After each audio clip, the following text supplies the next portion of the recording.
Time Crime by H. Beam Piper.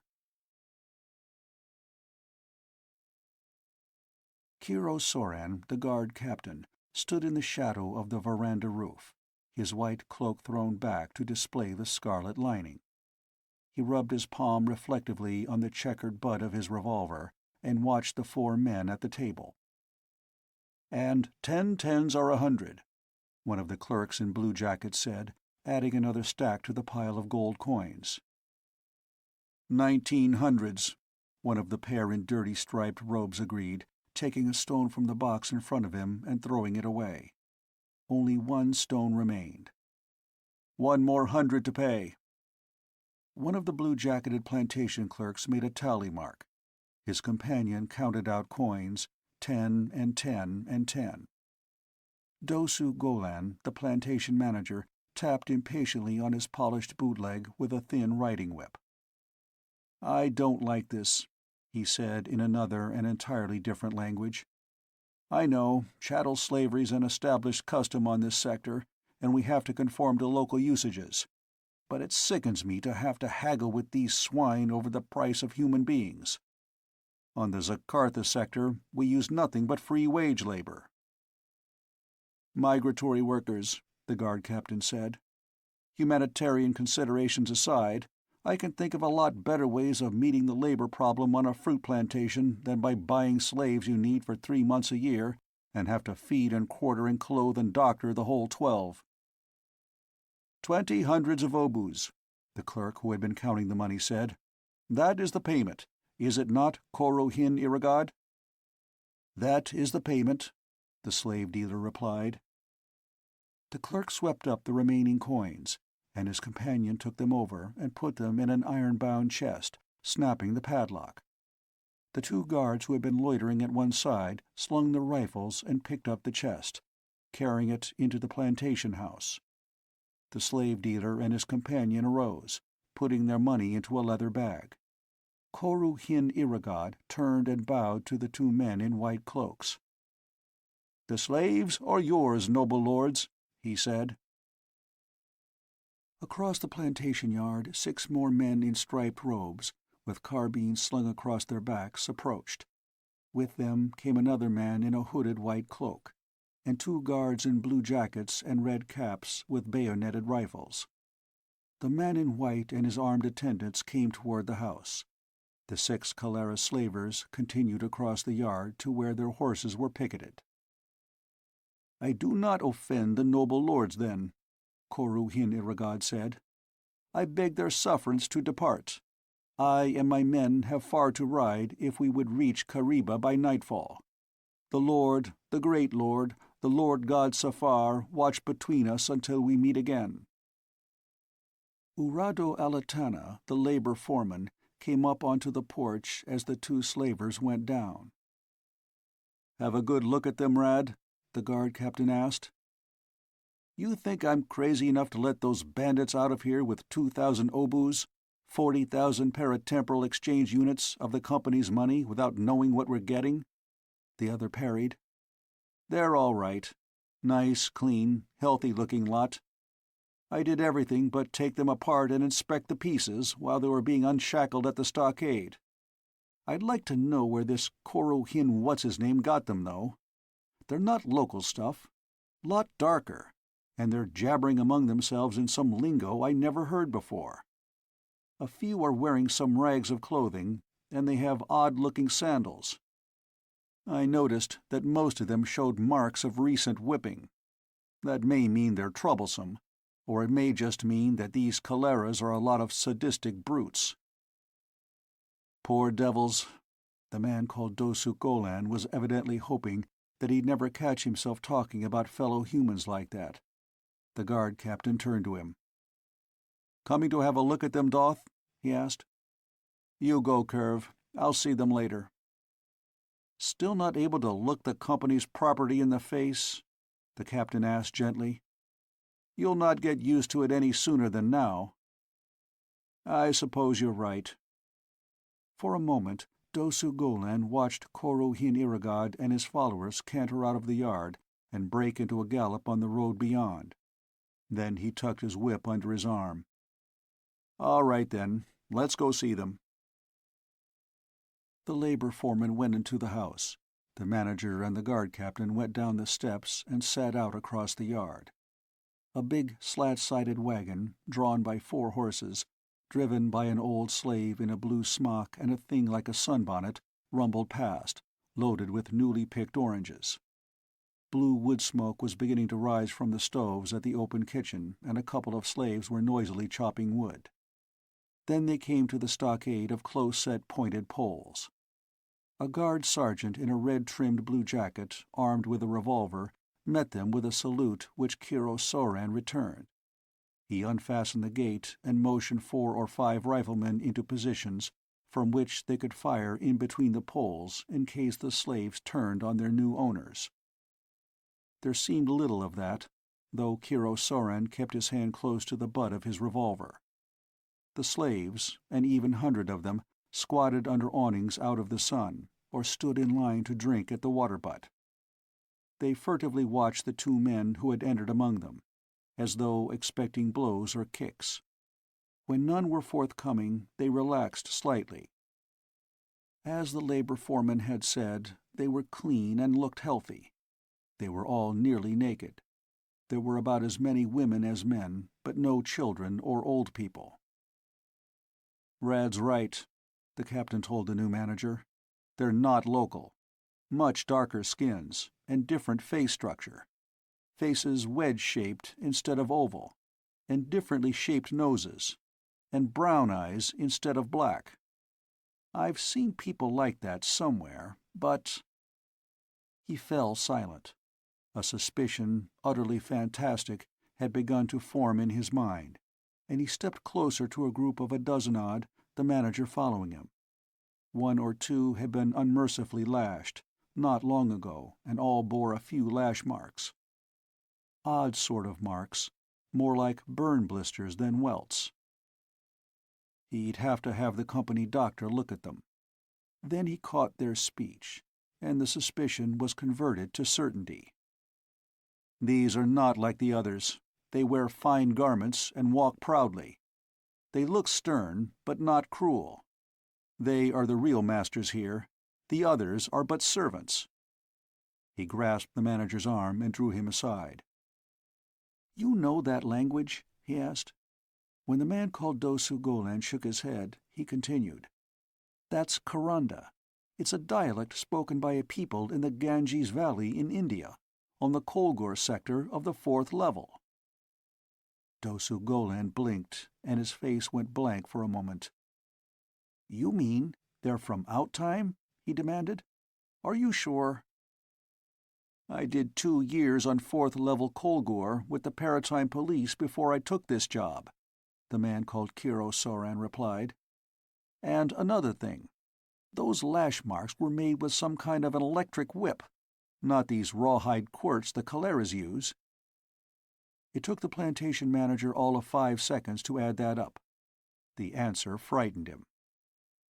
"Kirv, this is going to make a simply hideous uproar all the way up to Home Timeline main office," he said.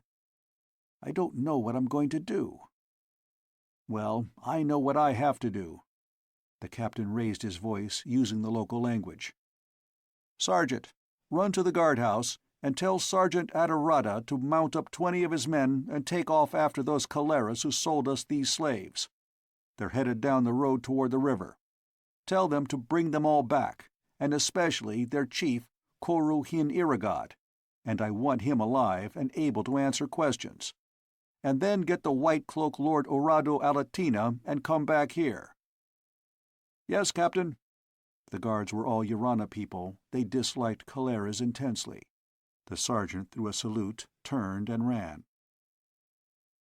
"Next, we'll have to isolate these slaves," Kiro Soran said. "You better make a full report to the company as soon as possible. I'm going to transpose to Police Terminal Timeline and make my report to the Sector Regional Subchief. Then—" "Now wait a moment, Curve," Dosu Golan protested. "After all, I'm the manager, even if I am new here. It's up to me to make the decisions." Kiro Soran shook his head. "Sorry, Doth, not this one," he said. "You know the terms under which I was hired by the company. I'm still a field agent of the Paratime Police, and I'm reporting back on duty as soon as I can transpose to Police Terminal.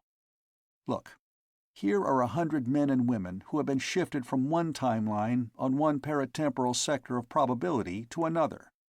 Why, the world from which these people came doesn't even exist in this space-time continuum. There's only one way they could have gotten here, and that's the way we did, in a Galdron-Hesthor paratemporal transposition field. You can carry it on from there as far as you like, but the only thing it adds up to is a case for the Paratime Police. You had better include in your report mention that I've reverted to police status. My company pay ought to be stopped as of now, and until somebody who outranks me is sent here, I'm in complete charge. Paratime Transposition Code, Section 17, Article 238. The plantation manager nodded. Kiro Soran knew how he must feel. He laid a hand gently on the younger man's shoulder. "You understand how it is, Doth. This is the only thing I can do." "I understand, Kirv.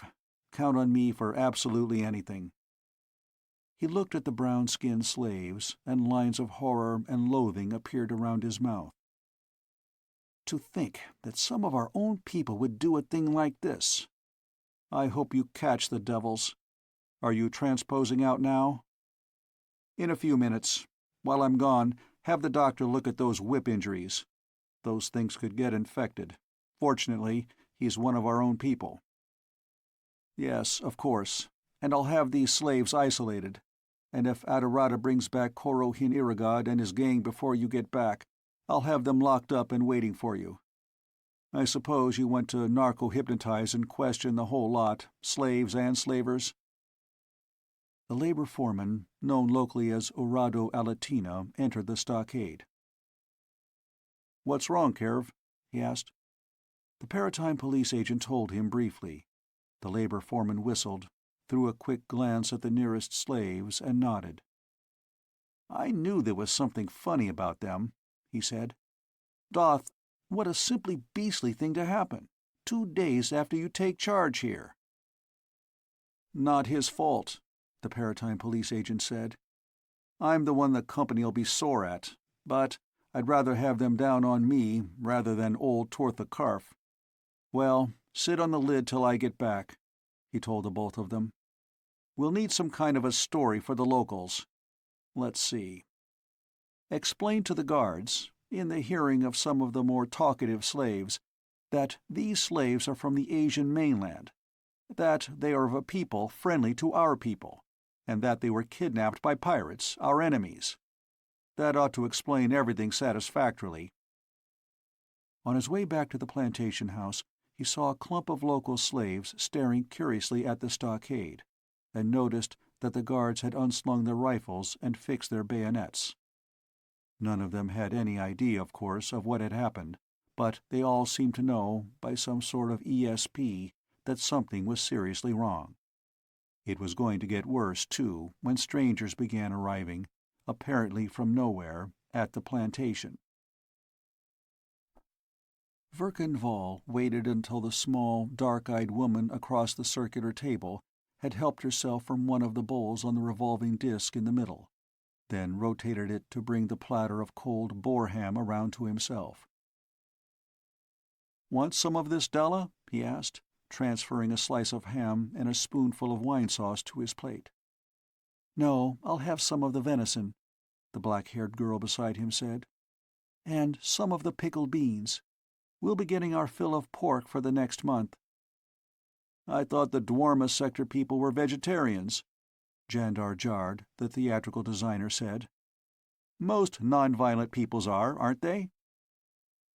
"Well, the Dwarma people haven't any specific taboo against taking life," Branath Zara, the dark-eyed woman in the brightly colored gown, told him.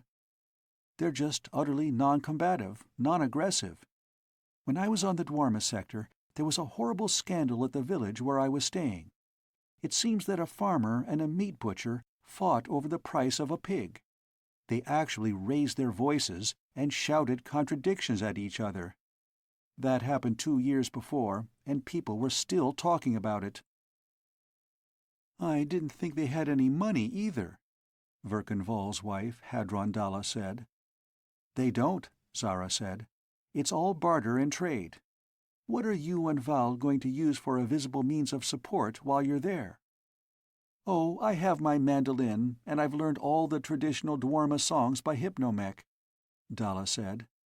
And Trans-Time Tours is fitting Val out with a bag of tools. He's going to do repair work and carpentry. Oh, good. You'll be welcome anywhere, Zara, the sculptress, said. They're always glad to entertain a singer, and for people who do the fine decorative work they do, they're the most incompetent practical mechanics I've ever seen or heard of. You're going to travel from village to village? Yes.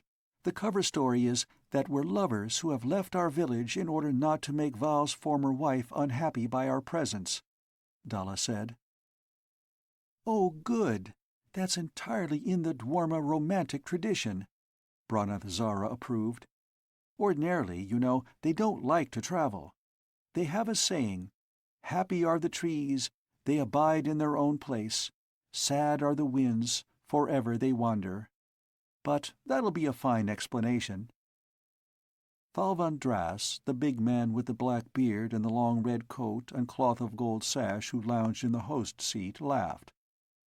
I can just see Val mending pots and Dalla playing that mandolin and singing, he said. At least you'll be getting away from police work. I don't suppose they have anything like police on the Dwarma sector. Oh, no, they don't even have any such concept, Branath Zara said. When somebody does something wrong, his neighbors all come and talk to him about it till he gets ashamed. Then they all forgive him and have a feast. They're lovely people, so kind and gentle. But you'll get awfully tired of them in about a month. They have absolutely no respect for anybody's privacy. In fact, it seems slightly indecent to them for anybody to want privacy. One of Thalvan Dra's human servants came into the room, coughed apologetically, and said, A visiphone call for his valor, the Mavrad of Neros. Val went on nibbling ham and wine sauce. The servant repeated the announcement a trifle more loudly. Val, you're being paged, Thalvan Dras told him, with a touch of impatience. Verkan Vall looked blank for an instant, then grinned. It had been so long since he had even bothered to think about that antiquated title of nobility. Val's probably forgotten that he has a title. A girl across the table, wearing an almost transparent gown and nothing else, laughed. That's something the Mavrad of Minerna and Thalvabar never forgets, Jandar Jar drawled, with what, in a woman, would have been cattishness.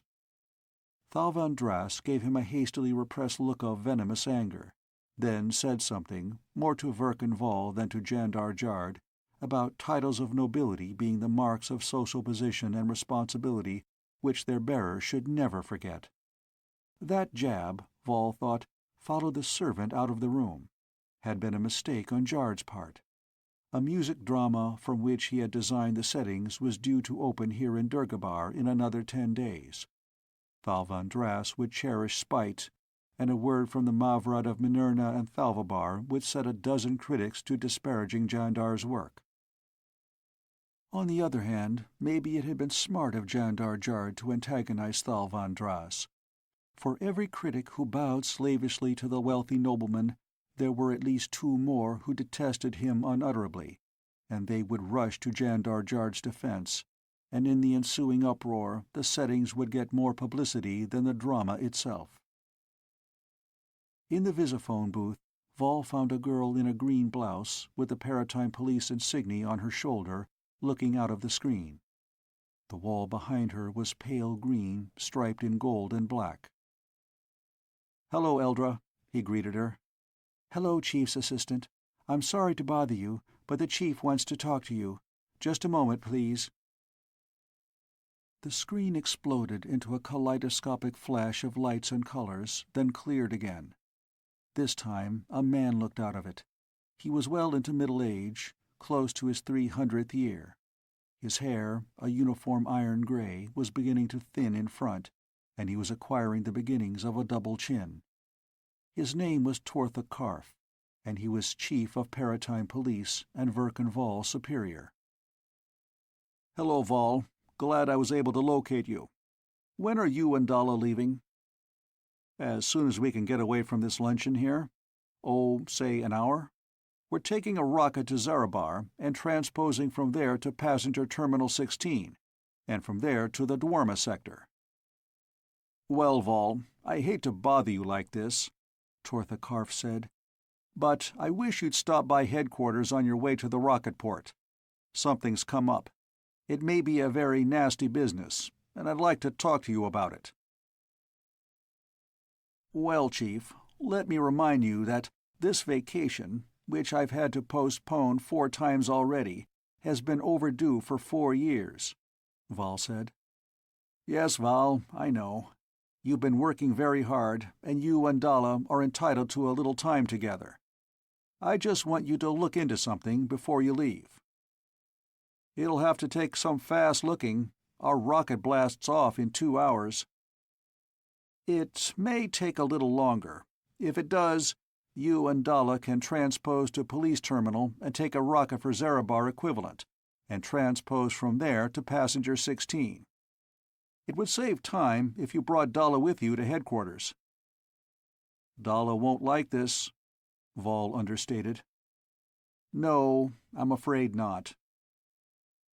Tortha Karf looked around apprehensively, as though estimating the damage an enraged Hadron Dalla could do to his office furnishings.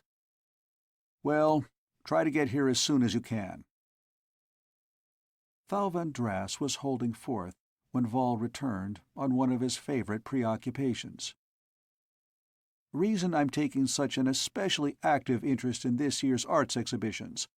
I've become disturbed at the extent to which so many of our artists have been content to derive their motifs, even their techniques, from out-time art." He was using his vocal writer rather than his conversational voice. "I yield to no one in my appreciation of out-time art. You all know how devotedly I collect objects of art from all over Paratime. But our own artists should endeavor to express their artistic values in our own artistic idioms." Val bent over his wife's shoulder. "We have to leave right away," he whispered. "But our rocket doesn't blast off for 2 hours." Thal Van Drass had stopped talking and was looking at them in annoyance. "I have to go to headquarters before we leave. It'll save time if you come along." "Oh no, Val." She looked at him in consternation. "Was that Tortha Karf calling?" She replaced her plate on the table and got to her feet. "I'm dreadfully sorry, Drass," he addressed their host. "I just had a call from Tortha Karf. A few minor details that must be cleared up before I leave home timeline. If you'll accept our thanks for a wonderful luncheon." "Well, certainly, Val. Brogoth, will you call?" He gave a slight chuckle. "I'm so used to having Brogoth Zoln at my elbow that I've forgotten he wasn't here. Wait, I'll call one of the servants to have a car for you." "Don't bother, we'll take an air cab," Val told him. "But you simply can't take a public cab." The black-bearded nobleman was shocked at such an obscene idea. "I will have a car ready for you in a few minutes." "Sorry, Drass, we have to hurry. We'll get a cab on the roof. Goodbye, everybody. Sorry to have to break away like this. See you all when we get back." Hadron Dalla watched dejectedly as the green crags and escarpments of the Paratime building loomed above the city in front of them, and began slipping under the air cab. She felt like a prisoner recaptured at the moment when attempted escape was about to succeed. "I knew it," she said. "I knew he'd find something. He's trying to break things up between us, the way he did 20 years ago." Val crushed out his cigarette and said nothing. That hadn't been true, and she knew it as well as he did. There had been many other factors involved in the disintegration of their previous marriage, most of them of her own contribution. But that had been 20 years ago, she told herself. This time it would be different. If only... Really, Val, he's never liked me," she went on. "He's jealous of me, I think. You're to be his successor when he retires, and he thinks I'm not a good influence." "Oh, rubbish, Dalla. The chief has always liked you," Val replied. "If he didn't, do you think he'd always be inviting us to that farm of his on fifth-level Sicily? It's just that this job of ours has no end. Something's always turning up out time." The music that the cab had been playing died away. "Paratime building, just below," it said in a light feminine voice.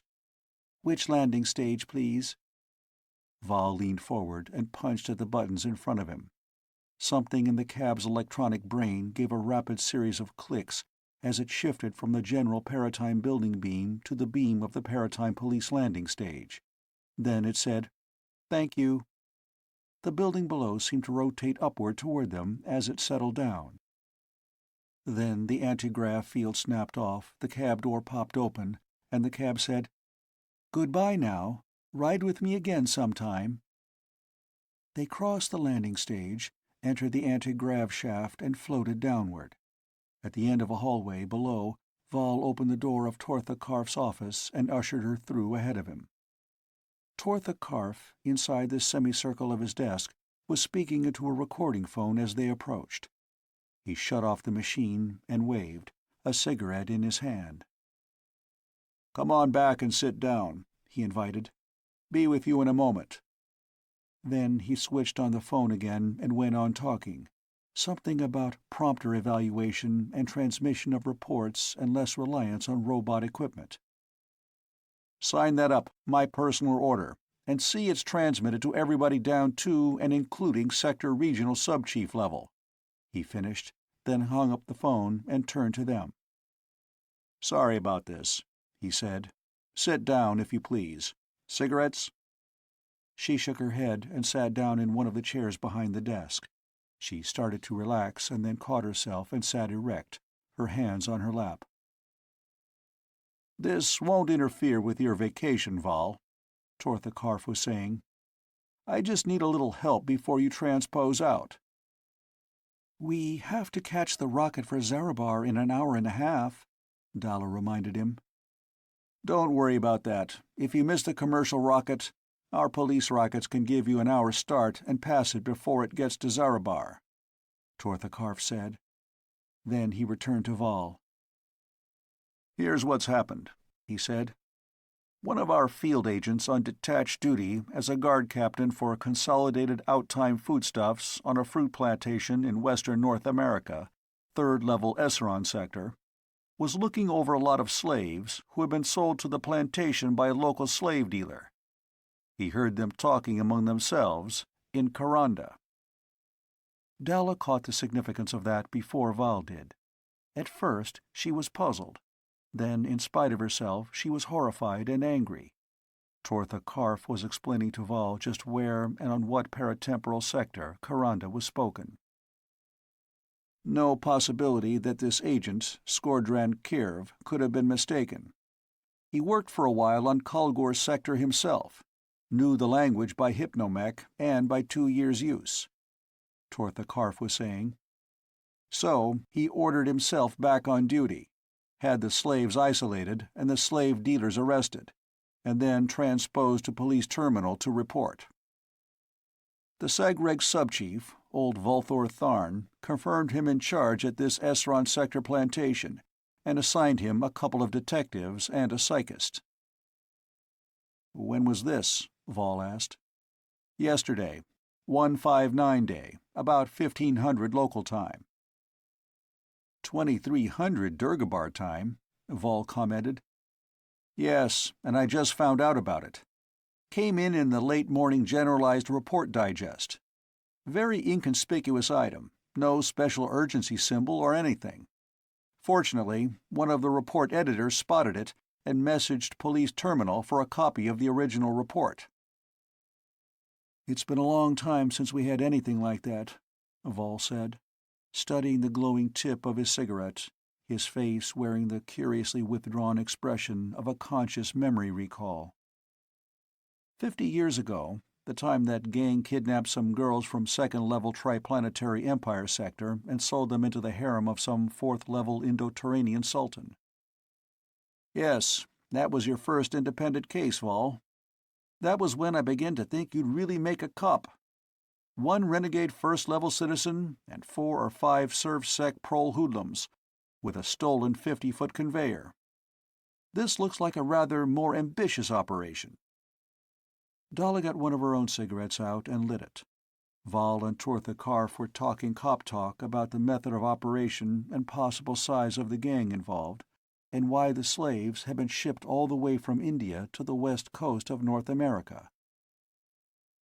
Always ready sail for slaves on the Esseron sector, Vol was saying. And so many small independent states and different languages that outtimers wouldn't be particularly conspicuous. And with this barbarian invasion going on the Kalgor sector, slaves could be picked up cheaply, Tortha Karf added. In spite of her determination to boycott the conversation, curiosity began to get the better of her. She spent 1.5 years on the Kalgor sector, investigating alleged psychic powers of the local priests. There'd been nothing to it.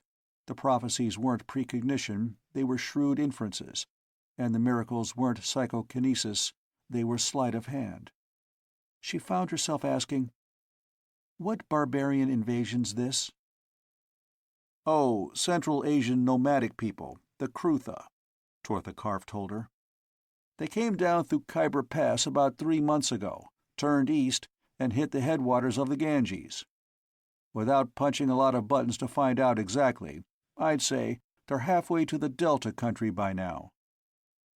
Leader seems to be a chieftain called Lam Droog the Red. A lot of Paratime trading companies are yelling for permits to introduce firearms in the Kalgor sector to protect their holdings there." She nodded. The 4th-level Kalgor sector belonged to what was known as Indus-Ganges-Irwadi Basic Sector Grouping. Probability of civilization having developed late on the Indian subcontinent, with the rest of the world, including Europe, in Stone Age savagery or early Bronze Age barbarism.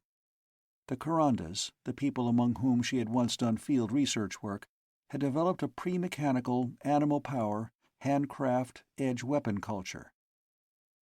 She could imagine the roads jammed with fugitives from the barbarian invaders, the conveyor hidden among the trees, the lurking slavers. Watch it, Dalla. Don't let the old scoundrel play on your feelings. "Well, what do you want me to do, Chief?" Vol was asking. "Well, I have to know just what this situation's likely to develop into. And I want to know why Volthor Tharn's been sitting on this ever since Skordren Curve reported it to him." "I can answer the second one now," Val replied.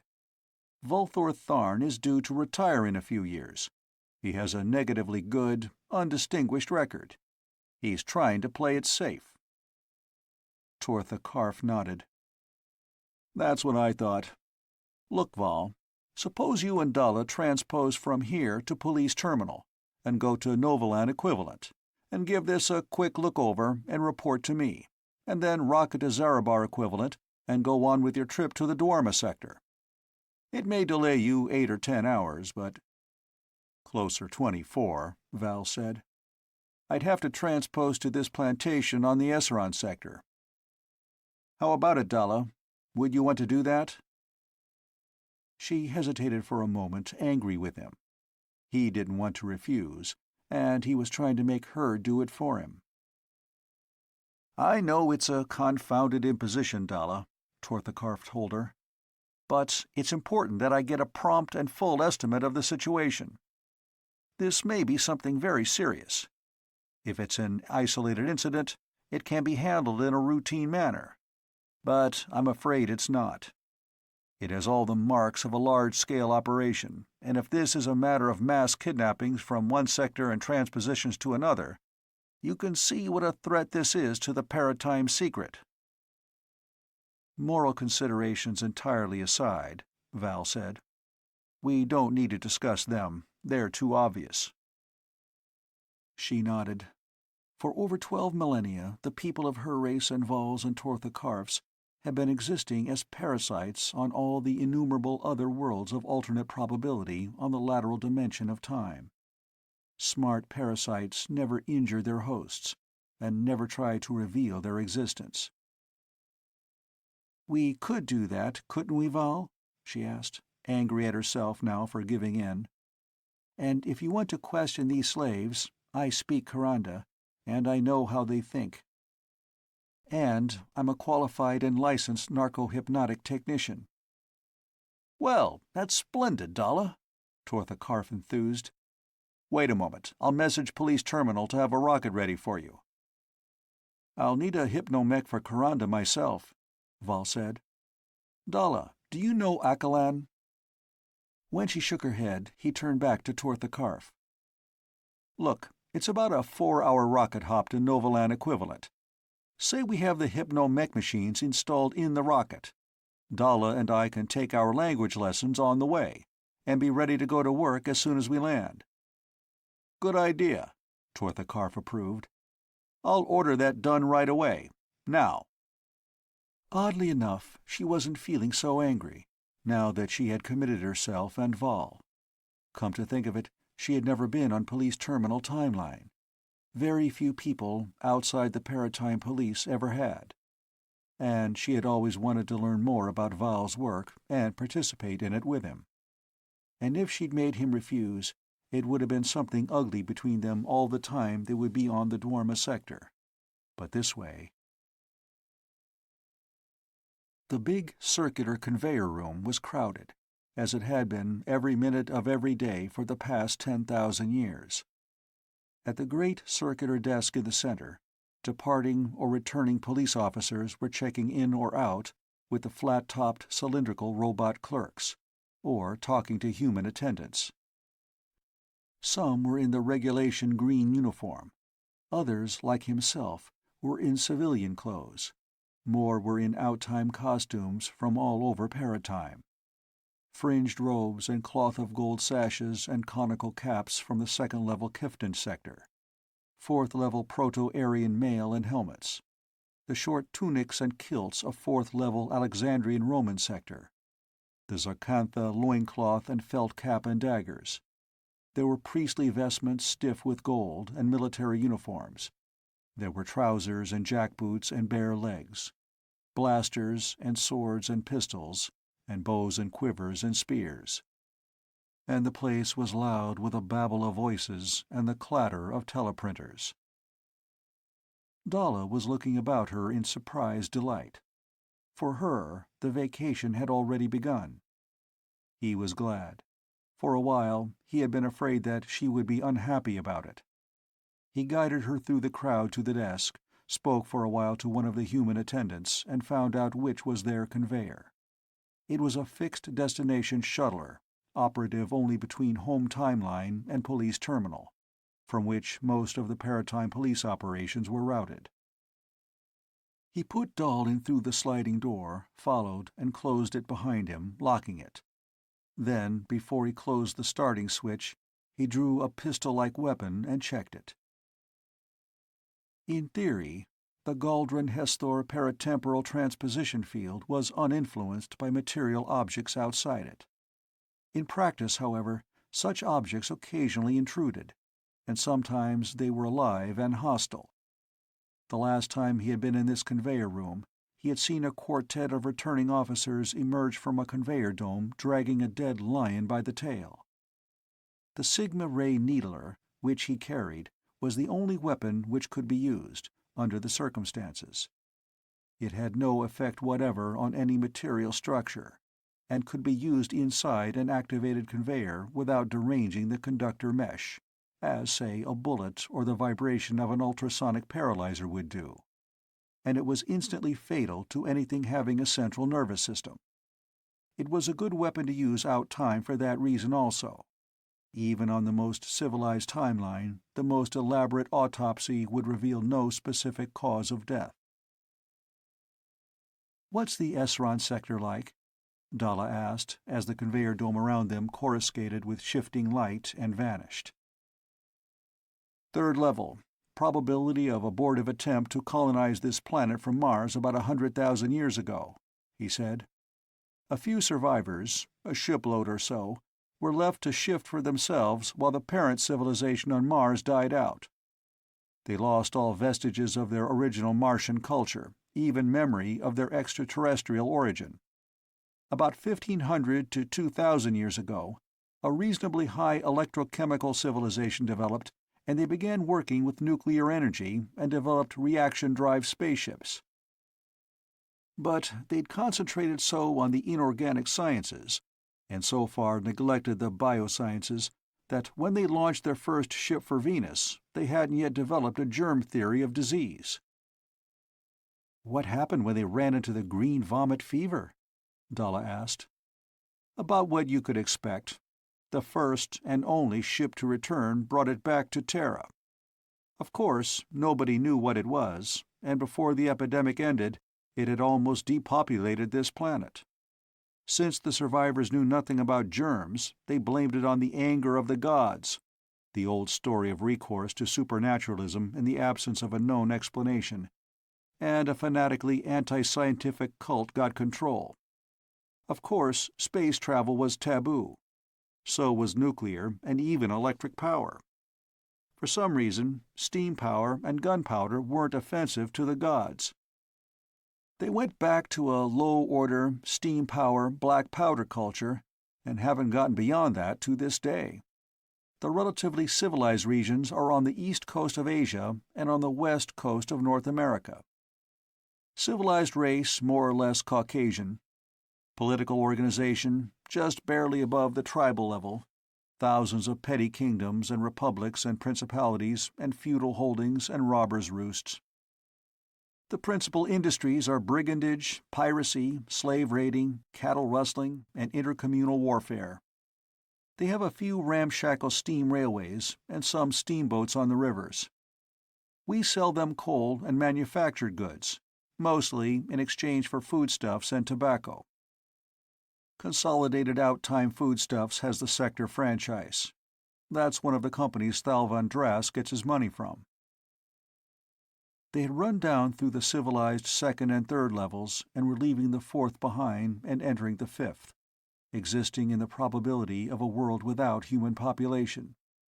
Once in a while, around them, they caught brief flashes of buildings and rocket ports and spaceports and landing stages, as the conveyor took them through narrow paratime belts on which their own civilization had established outposts: fifth-level commercial, fifth-level passenger, industrial sector, service sector. Finally, the conveyor dome around them shimmered into visibility and materialized. When they emerged, there were policemen in green uniforms who entered to search the dome with drawn needlers to make sure they had picked up nothing dangerous on the way. The room outside was similar to the one they had left on home timeline, even to the shifting, noisy crowd in incongruously mixed costumes. The rocket port was a 10 minutes trip by aircar from the conveyor head. When they boarded the stubby-winged stratorocket, Val saw that 2 of the passenger seats had square metal cabinets bolted in place behind them, and blue plastic helmets on swinging arms mounted above them. "Everything's set up," the pilot told them. "Dr. Hadron, you sit on the left. That cabinet's loaded with language tape for Akalan. Yours is loaded with a tape of Karanda. That's the 4th-level Kolgor language you wanted, Chief's assistant. Shall I help you get fixed in your seats?" "Yes, if you please. Here, Dalla, I'll fix that for you." Dalla was already asleep when the pilot was adjusting his helmet and giving him his injection. He never felt the rocket tilt into firing position, and while he slept, the Karanda language, with all its vocabulary and grammar, became part of his subconscious knowledge, needing only the mental pronunciation of a trigger symbol to bring it into consciousness. The pilot was already unfastening and raising his helmet when he opened his eyes. Dalla, beside him, was sipping a cup of spiced wine. On the landing stage of the sector regional headquarters at Novaland Equivalent, 4 or 5 people were waiting for them. Val recognized the sub-chief, Volthor Tharn, who introduced another man, in riding boots and a white cloak, escorted curve. Val clasped hands with him warmly. "Good work, Agent Scordran. You got onto this promptly." "I tried to, sir. Do you want the dope now? We have half an hour's flight to our spatial equivalent, and another half hour in transposition." "Give it to me on the way," he said, and returned to Volthor Tharn. "Our Esseron costumes ready?" "Yes, over there in the control tower. We have a temporary conveyor head set up about 200 miles south of here, which will take you straight through to the plantation." "Suppose you change now, Dalla," he said. "Sub-Chief, I'd like a word with you privately." He and Volthor Tharn excused themselves and walked over to the edge of the landing stage. The Sec-Reg sub-chief was outwardly composed, but Val sensed that he was worried and embarrassed. "Now, what's been done since you got Agent Scordran's report?" Val asked. "Well, sir, it seems that this is more serious than we had anticipated. Field Agent Scordran, who will give you the particulars, says that there is every indication that a large and well-organized gang of paratemporal criminals, our own people, are at work. He says that he's found evidence of activities on fourth-level Kulgur that don't agree with any information we have about conditions on that sector." "Beside transmitting Agent Scordran's report to Durgabar through the robot report system, what have you done about it?" "I confirmed Agent Scordran in charge of the local investigation and gave him 2 detectives and a psychist, sir. As soon as we could furnish hypnomech indoctrination in Karanda to other psychists, I sent them along. He now has 4 of them and 8 detectives. By that time, we had a conveyor head right at this Consolidated Outtime Foodstuffs plantation." "Why didn't you just borrow psychists from Sec-Reg for Kulgur, Eastern India?" Val asked. "Sub-Chief Ranthar would have loaned you a few." "Oh, I couldn't call on another Sec-Reg for men without higher echelon authorization. Especially not from another sector organization, even another level authority," Volthor Tharn said. "Beside, it would have taken longer to bring them here than hypnomech our own personnel." He was right about the second point. Val agreed mentally. However, his real reason was procedural. "Did you alert Ranthar Jar to what was going on in his Sec-Reg?" he asked. "Gracious, no." Volthor Tharn was scandalized. "I have no authority to tell people of equal echelon in other sector and level organizations what to do. I put my report through regular channels. It wasn't my place to go outside my own jurisdiction." And his report had crawled through channels for 14 hours, Val thought. "Well, on my authority, and in the name of Chief Tortha, you message Ranthar Jard at once. Send him every scrap of information you have on the subject, and forward additional information as it comes in to you. I doubt he'll find anything on any timeline that's being exploited by any legitimate paratimers. This gang probably work exclusively on unpenetrated timelines. This business Scordran Curve came across was a bad blunder on some underling's part." He saw Dalla emerge from the control tower in breeches and boots and a white cloak, buckling on a heavy revolver. "I'll go change now. You get busy calling Ranthar Jard. I'll see you when you get back." "Are you taking over, Chief's assistant?" Scordran Curve asked, as the aircar lifted from the landing stage. "Not at all. My wife and I are starting on our vacation, as soon as I find out what's been happening here, and report to Chief Tortha. Did your native troopers catch those slavers?" "Yes, they got them yesterday afternoon. We've had them ever since. Do you want the whole thing just as it happened, Assistant Verkan, or just a condensation?" "Give me what you think it indicates, remembering that you're probably trying to analyze a large situation from a very small sample." "It's big, all right," Scordran Curve said. "This gang can't number less than 100 men, maybe several hundred. They must have at least 2 200-foot conveyors and several small ones, and bases on what sounds like some fifth-level timeline, and at least 1 air freighter of around 5,000 tons. They are operating on a number of Kulgur and Esseron timelines." Verkenval nodded. I didn't think it was any petty larceny, he said. Wait till you hear the rest of it. On the Kolgor sector, this gang is known as the Wizard Traders. We've been using that as a convenience label. They pose as sorcerers. Black robes and hood masks covered with luminous symbols, voice amplifiers, cold light auras, energy weapons, mechanical magic tricks, that sort of thing. They have all the Krautha scared witless. Their procedure is to establish camps in the forest near recently conquered Kuranda cities. Then they appear to the Krautha, impress them with their magical powers, and trade manufactured goods for Kuranda captives. They mainly trade firearms, apparently some kind of flintlocks and powder. Then they were confining their operations to unpenetrated timelines. There had been no reports of firearms in the hands of the Krautha invaders. After they buy a batch of slaves, Skordren Curve continued, they transpose them to this presumably fifth-level base, where they have concentration camps.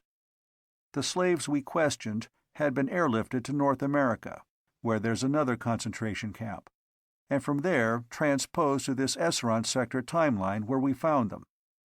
They say that there were at least 2,000 to 3,000 slaves in this North American concentration camp, and that they are being transposed out in small batches and replaced by others airlifted in from India. This lot was sold to a Calera named Nebu Hin Abanaz, the chieftain of a hill town, Kariba, about 50 miles southwest of the plantation. There were about 250 in this batch. This Koru Hin Iragad only bought the batch he sold at the plantation. The aircar lost speed and altitude.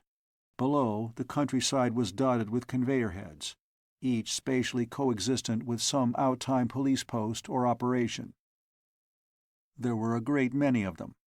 The western coast of North America was a center of civilization on many paratemporal sectors, and while the conveyor heads of the commercial and passenger companies were scattered over hundreds of fifth-level timelines, those of the Paratime police were concentrated upon one. The anti-grav car circled around a 300-foot steel tower that supported a conveyor head, spatially coexistent with one on a top floor of some out-time tall building, and let down in front of a low, prefabricated steel shed. A man in police uniform came out to meet them. There was a 50-foot conveyor dome inside, and a 50-foot red-line circle that marked the transposition point of an out-time conveyor. They all entered the dome, and the operator put on the transposition field. "You haven't heard the worst of it yet," Skordren Curve was saying. "On this timeline, we have reason to think that the native, Nebu Hin Abanaz, who bought the slaves, actually saw the slaver's conveyor. Maybe even saw it activated. If he did, we'll either have to capture him and give him a memory obliteration or kill him," Val said. "What do you know about him?" "Well, this Kariba, the town he bosses, is a little walled town up in the hills. Everybody there is related to everybody else. This man we have, Koru Hin Iragad, is the son of a sister of Nebu Hin Abanaz's wife.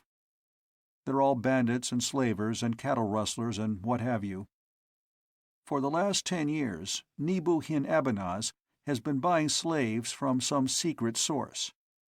Before the Kolgor sector people began coming in, they were mostly white, with a few brown people who might have been Polynesians. No Negroes. There's no black race on this sector, and I suppose the Paratime slavers didn't want too many questions asked.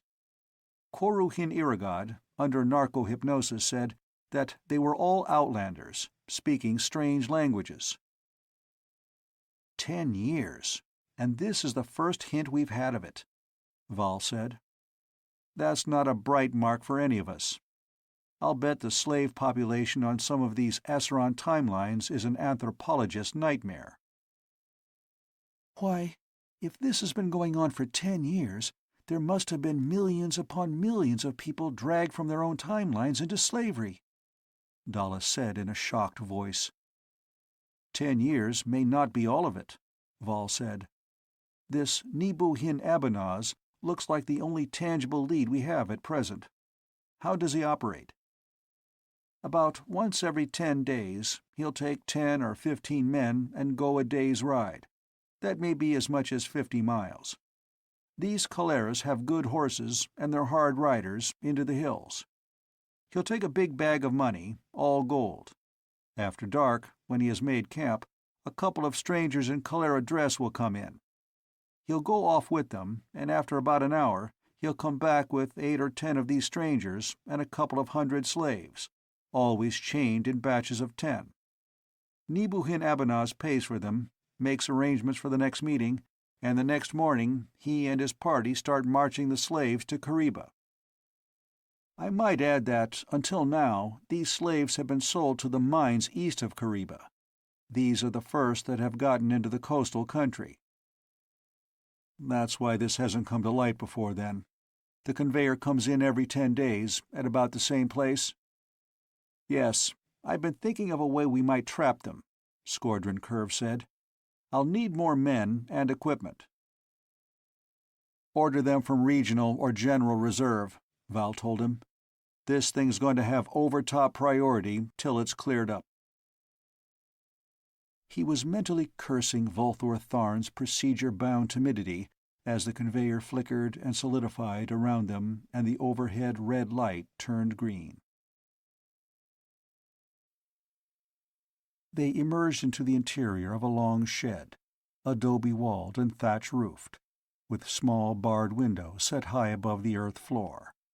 It was cool and shadowy, and the air was heavy with the fragrance of citrus fruits. There were bins along the walls, some partly full of oranges, and piles of wicker baskets. Another conveyor dome stood beside the one in which they had arrived. 2 men in white cloaks and riding boots sat on the edge of one of the bins, smoking and talking. Skordran Curve introduced them. Gathon Dard and Krador Arv, special detectives, and asked if anything new had come up. Krador Arv shook his head. We still have about 40 to go, he said. Nothing new in their stories, still the same 2 timelines. These people, Skordran Curve explained, were all peons on the estate of a Karanda noble just above the big bend of the Ganges. The Krautha hit their master's estate about 10 days ago, elapsed time. In telling about their capture, most of them say that their master's wife killed herself with a dagger after the Krautha killed her husband, but about 1 out of 10 say that she was kidnapped by the Krautha. 2 different timelines, of course. The ones who tell the suicide story saw no firearms among the Krautha. The ones who tell the kidnap story say that they all had the same kind of muskets and pistols. We're making synthetic summaries of the 2 stories. We're having trouble with the locals about all these strangers coming in, Gathon Dard added. They're getting curious. We'll have to take a chance on that, Val said. Are the interrogations still going on? Then let's have a look in at them. The big double doors at the end of the shed were barred on the inside.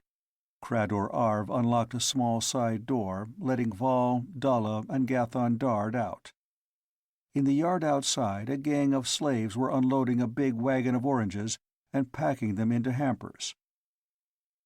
They were guarded by a couple of native riflemen who seemed mostly concerned with keeping them away from the shed, and a man in a white cloak was watching the guards for the same purpose. He walked over and introduced himself to Val. Golzan Doth, local alias Dosu Golan. I'm Consolidated Outtime Foodstuffs manager here. Nasty business for you people, Val sympathized. If it's any consolation, it's a bigger headache for us. Have you any idea what's going to be done about these slaves? Golzan Doth asked. I have to remember that the company has 40,000 paratemporal exchange units invested in them. The top office was very specific in requesting information about that. Val shook his head. That's over my echelon, he said. Have to be decided by the Paratime Commission. I doubt if your company will suffer. You bought them innocently, in conformity with local custom. Ever buy slaves from this Koru Hin Iragad before? I'm new here, The man I'm replacing broke his neck when his horse put a foot in a gopher hole about 10 days ago." Beside him, Vol could see Dalla nod as though making a mental note. When she got back to home timeline, she put a crew of mediums to work trying to contact the discarnate former plantation manager. At Rogom Institute, she had been working on the problem of return of a discarnate personality from outtime. "A few times," Scorden Curve said. "Nothing suspicious, all local stuff. We questioned Koru Hin Irigod pretty closely on that point, and he says that this is the first time he ever brought a batch of Nebu Hin Abanaz's outlanders this far west." The interrogations were being conducted inside the plantation house, in the secret central rooms where the Paratimers lived. Scordran Curve used a door activator to slide open a hidden door. "I suppose I don't have to warn either of you that any positive statement made in the hearing of a narco-hypnotized subject," he began, "has the effect of hypnotic suggestion," Vol picked up after him, "and should be avoided unless such suggestion is intended," Dalla finished. Scordran Curve laughed, opening another inner door, and stood aside. In what had been the Paratimers' recreation room, most of the furniture had been shoved into the corners.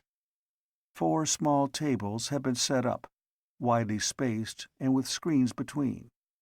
Across each of them, with an electric recorder between, an almost naked Karanda slave faced a Paratime police psychist.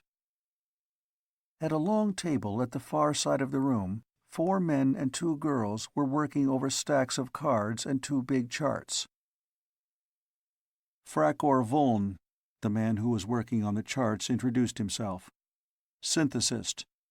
He introduced the others. Vol made a point of the fact that Dalla was his wife, in case any of the cops began to get ideas, and mentioned that he spoke Karanda, had spent some time on the 4th-level Kolgor, and was a qualified psychist. "What have you got so far?" he asked. 2 different timelines and 2 different gangs of wizard traders," Frakor Voln said. "We've established the latter from physical descriptions and because both batches were sold by the Krautha at equivalent periods of elapsed time." Vol picked up one of the kidnap story cards and glanced at it. "I notice there's a fair verbal description of these firearms, and mention of electric whips," he said. "I'm curious about where they came from." "Well, this is how we reconstructed them, Chief's assistant," one of the girls said, handing him a couple of sheets of white drawing paper. The sketches had been done with soft pencil. They bore repeated erasures and corrections. That of the whip showed a cylindrical handle, indicated as 12 inches in length and 1 in diameter, fitted with a thumb switch. "That's definitely 2nd-level Kifton," Vol said, handing it back. "Made of braided copper or silver wire and powered with a little nuclear conversion battery in the grip. They heat up to about 200 centigrade. Produce really painful burns." "Why, that's beastly," Dalla exclaimed. "Anything on the Kifton sector is." Scordran Curve looked at the 4 slaves at the tables. "We don't have a really bad case here now. A few of these people were lash-burned horribly, though." Val was looking at the other sketches. One was a musket, with a wide butt and a band-fastened stock. The lock mechanism, vaguely flintlock, had been dotted in tentatively. The other was a long pistol, similarly definite in outline and vague in mechanical detail. It was merely a knob-butted miniature of the musket. "I've seen firearms like these. Have a lot of them in my collection," he said, handing back the sketches. "Low-order mechanical or high-order pre-mechanical cultures. Fact is, things like these could have been made on the Kolgor sector if the Karandas had learned to combine sulfur, carbon, and nitrates to make powder." The interrogator at one of the tables had evidently heard all his subject could tell him. He rose, motioning the slave to stand. "Now, go with that man," he said in Karanda, motioning to one of the detectives in native guard uniform. You will trust him. He is your friend and will not harm you. When you have left this room, you will forget everything that has happened here, except that you were kindly treated and that you were given wine to drink and your hurts were anointed. You will tell the others that we are their friends and they have nothing to fear from us. You will not try to remove the mark from the back of your left hand." As the detective led the slave out a door at the other side of the room, the psychist came over to the long table, handing over a card and lighting a cigarette. "Suicide story," he said to one of the girls, who took the card. "Anything new?" "Some minor details about the sale to the Coleras on this timeline. I think we've about scraped bottom." "You can't say that," Frakor Voln objected. "The very last one may give us something nobody else had noticed." Another subject was sent out. The interrogator came over to the table. "One of the kidnap story crowd," he said. "This one was right beside that Krautha who took the shot at the wild pig, or whatever it was, on the way to the wizard traders' camp. Best description of the guns we've gotten so far. No question that they're flintlocks." He saw Verkan Vall. "Oh, hello, Assistant Verkan. What do you make of them? You're an authority on out-time weapons, I understand." "I'd have to see them. These people simply don't think mechanically enough to give a good description. A lot of peoples make flintlock firearms." He started running over, in his mind, the paratemporal areas in which gunpowder, but not the percussion cap, was known. Expanding cultures, which had progressed as far as the former, but not the latter. Static cultures, in which an accidental discovery of gunpowder had never been followed up by further research. Post-debacle cultures, in which a few stray bits of ancient knowledge had survived. Another interrogator came over, and then the fourth. For a while they sat and talked and drank coffee, and then the next quartet of slaves, 2 men and 2 women, were brought in. One of the women had been badly blistered by the electric whips of the wizard traders. In spite of reassurances, all were visibly apprehensive. "We will not harm you," one of the psychists told them. Here is medicine for your hurts. At first it will sting, as good medicines will, but soon it will take away all pain. And here is wine for you to drink." A couple of detectives approached, making a great show of pouring wine and applying ointment. Under cover of the medication, they jabbed each slave with a hypodermic needle, and then guided them to seats at the 4 tables. Vall and Dalla went over and stood behind one of the psychists, who had a small flashlight in his hand. "Now, rest for a while," the psychist was saying. "Rest and let the good medicine do its work. You are tired and sleepy. Look at this magic light, which brings comfort to the troubled. Look at the light. Look at the light." They moved to the next table. "Did you have a hand in the fighting?" "No, Lord. We are peasant folk, not fighting people. We had no weapons, nor weapon skill. Those who fought were all killed. We held up empty hands, and were spared to be captives of the Krautha." "What happened to your master, the Lord Gromdur, and to his lady?" "One of the Krautha threw a hatchet and killed our master, and then his lady threw a dagger and killed herself." The psychist made a red mark on the card in front of him, and circled the number on the back of the slave's hand with a red indelible crayon. Vall and Dalla went to the 3rd table. "They had the common weapons of the Krautha, Lord, and they also had the weapons of the wizard traders. Of these, they carried the long weapons slung across their backs, and the short weapons thrust through their belts." A blue mark on the card, a blue circle on the back of the slave's hand. They listened to both versions of what had happened at the sack of the Lord Gromdur's estate, and the march into the captured city of Jirda, and the second march into the forest to the camp of the wizard traders. The servants of the wizard traders did not appear until after the Krautha had gone away. They wore different garb. They wore short jackets and trousers, and short boots, and they carried small weapons on their belts. They had whips of great cruelty that burn like fire. We were all lashed with these whips, as you may see, Lord. The Krautha had bound us 2 and 2, with neck yokes. These the servants of the wizard traders took off from us, and they chained us together by 10s, with the chains we still wore when we came to this place. They killed my child, my little Zuzah, the woman with the horribly blistered back was wailing. They tore her out of my arms, and one of the servants of the wizard traders, may Kokot devour his soul forever, dashed out her brains. And when I struggled to save her, I was thrown to the ground and beaten with the fire whips until I fainted. Then I was dragged into the forest, along with the others who were chained with me. She buried her head in her arms, sobbing bitterly.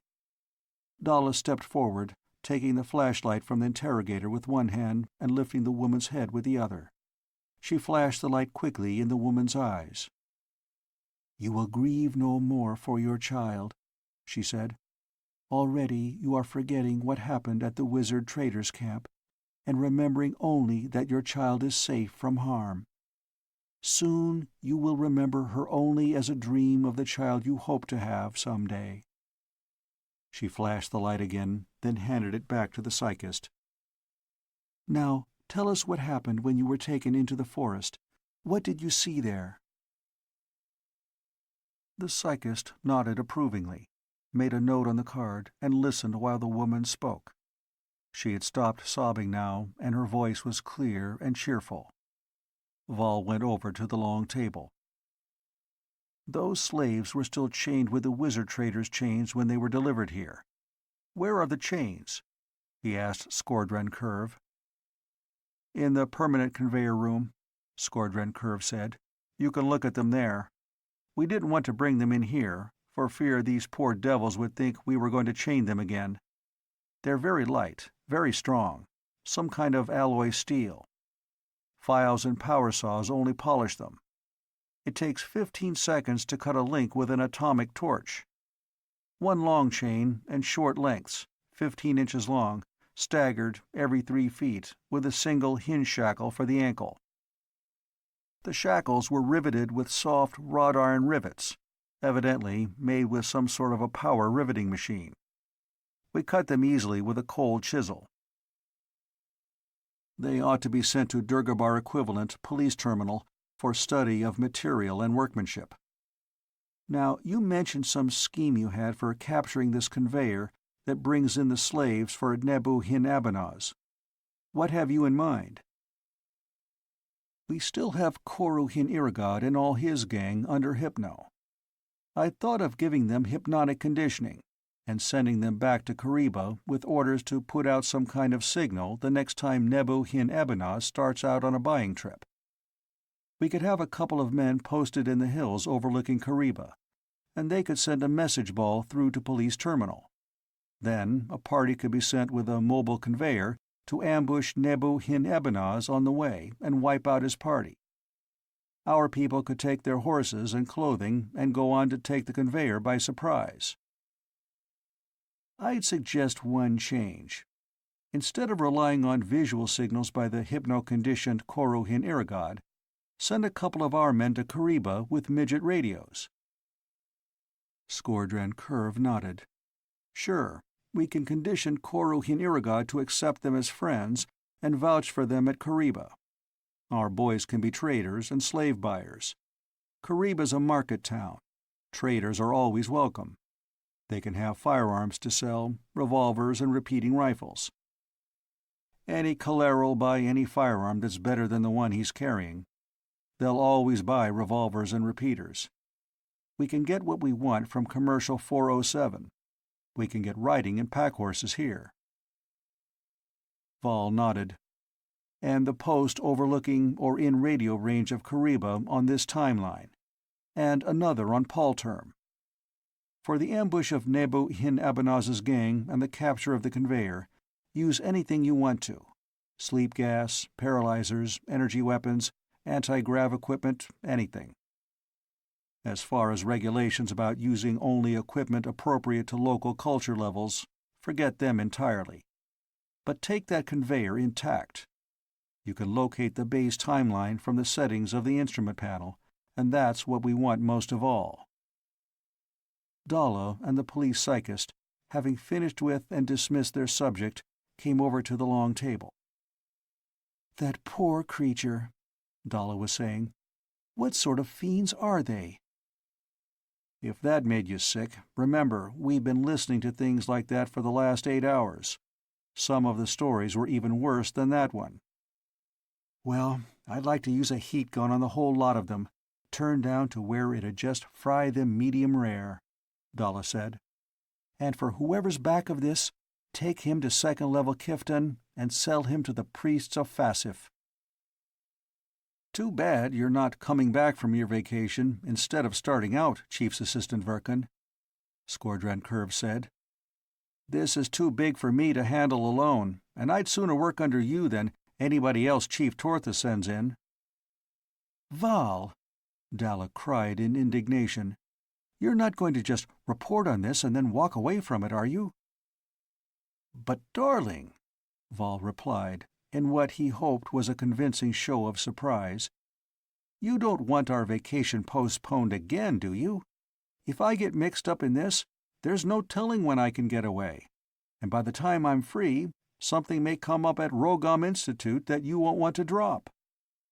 "Val, you know perfectly well that I wouldn't be happy for an instant on the Dwarma sector, thinking about this." "All right, then. Let's forget about the vacation. You want to stay on for a while and help me with this? It'll be a lot of hard work, but we'll be together." "Yes, of course. I want to do something to smash those devils. Val, if you'd heard some of the things they did to those poor people—" "Well, I'll have to go back to Palterm as soon as I'm reasonably well filled in on this, and report to Tortha Karf and tell him I've taken charge. You can stay here and help with these interrogations. I'll be back in about 10 hours. Then we can go to Kolgor East India SecReg HQ to talk to Ranthar Jard. We may be able to get something that'll help us on that end." "You may be able to have your vacation before too long, Dr. Hadron," Skordran Curve told her. "Once we capture one of their conveyors, the instrument panel will tell us what timeline they're working from, and then we'll have them." There's an Indo-Turanian sector parable about a snake charmer who thought he was picking up his snake and found that he had hold of an elephant's tail, Val said. "That might be a good thing to bear in mind till we find out just what we have picked up." Coming down a hallway on the 107th floor of the management wing of the Paratime building, Yandar Yad paused to admire, in the green mirror of the glassoid wall, the jaunty angle of his silver-feathered cap, the fit of his short jacket, and the way his weapon hung at his side. This last was not instantly recognizable as a weapon. It looked more like a portable radio, which indeed it was. It was, nonetheless, a potent weapon. One flick of his finger could connect that radio with one at Tri-Planet News Service, and within the hour anything he said into it would be heard by all Terra, Mars, and Venus. In consequence, there existed around the Paratime building a marked and understandable reluctance to antagonize Yandar Yad. He glanced at his watch. It was 20 minutes short of 1,000, when he had an appointment with Baltan Vrath, the Comptroller General. Glancing about, he saw that he was directly in front of the doorway of the Outtime Claims Bureau, and he strolled in, walking through the waiting room and into the claims presentation office. At once, he stiffened like a bird dog at point. Sfabron Larv, one of his young legmen, was in altercation across the counter desk with Varkar Klav, the deputy claims agent on duty at the time. Varkar was trying to be icily dignified. Sfabron Larv's black hair was in disarray, and his face was suffused with anger. He was pounding with his fist on the plastic countertop. "You have to!" he was yelling in the older man's face. "That's a public document, and I have a right to see it. You want me to go into Tribune's court and get an order? If I do, there'll be a question in council about why I had to before the day's out." "What's the matter, Larv?" Yandor Yad asked lazily. "He trying to hold something out on you?" Svabron Larv turned. His eyes lit happily when he saw his boss, and then his anger returned. "I want to see a copy of an indemnity claim that was filed this morning," he said. "Varkar here won't show it to me. What does he think this is, a fourth-level dictatorship?" "What kind of a claim now?" Yandar Yad addressed Larv, ignoring Varkar Klav.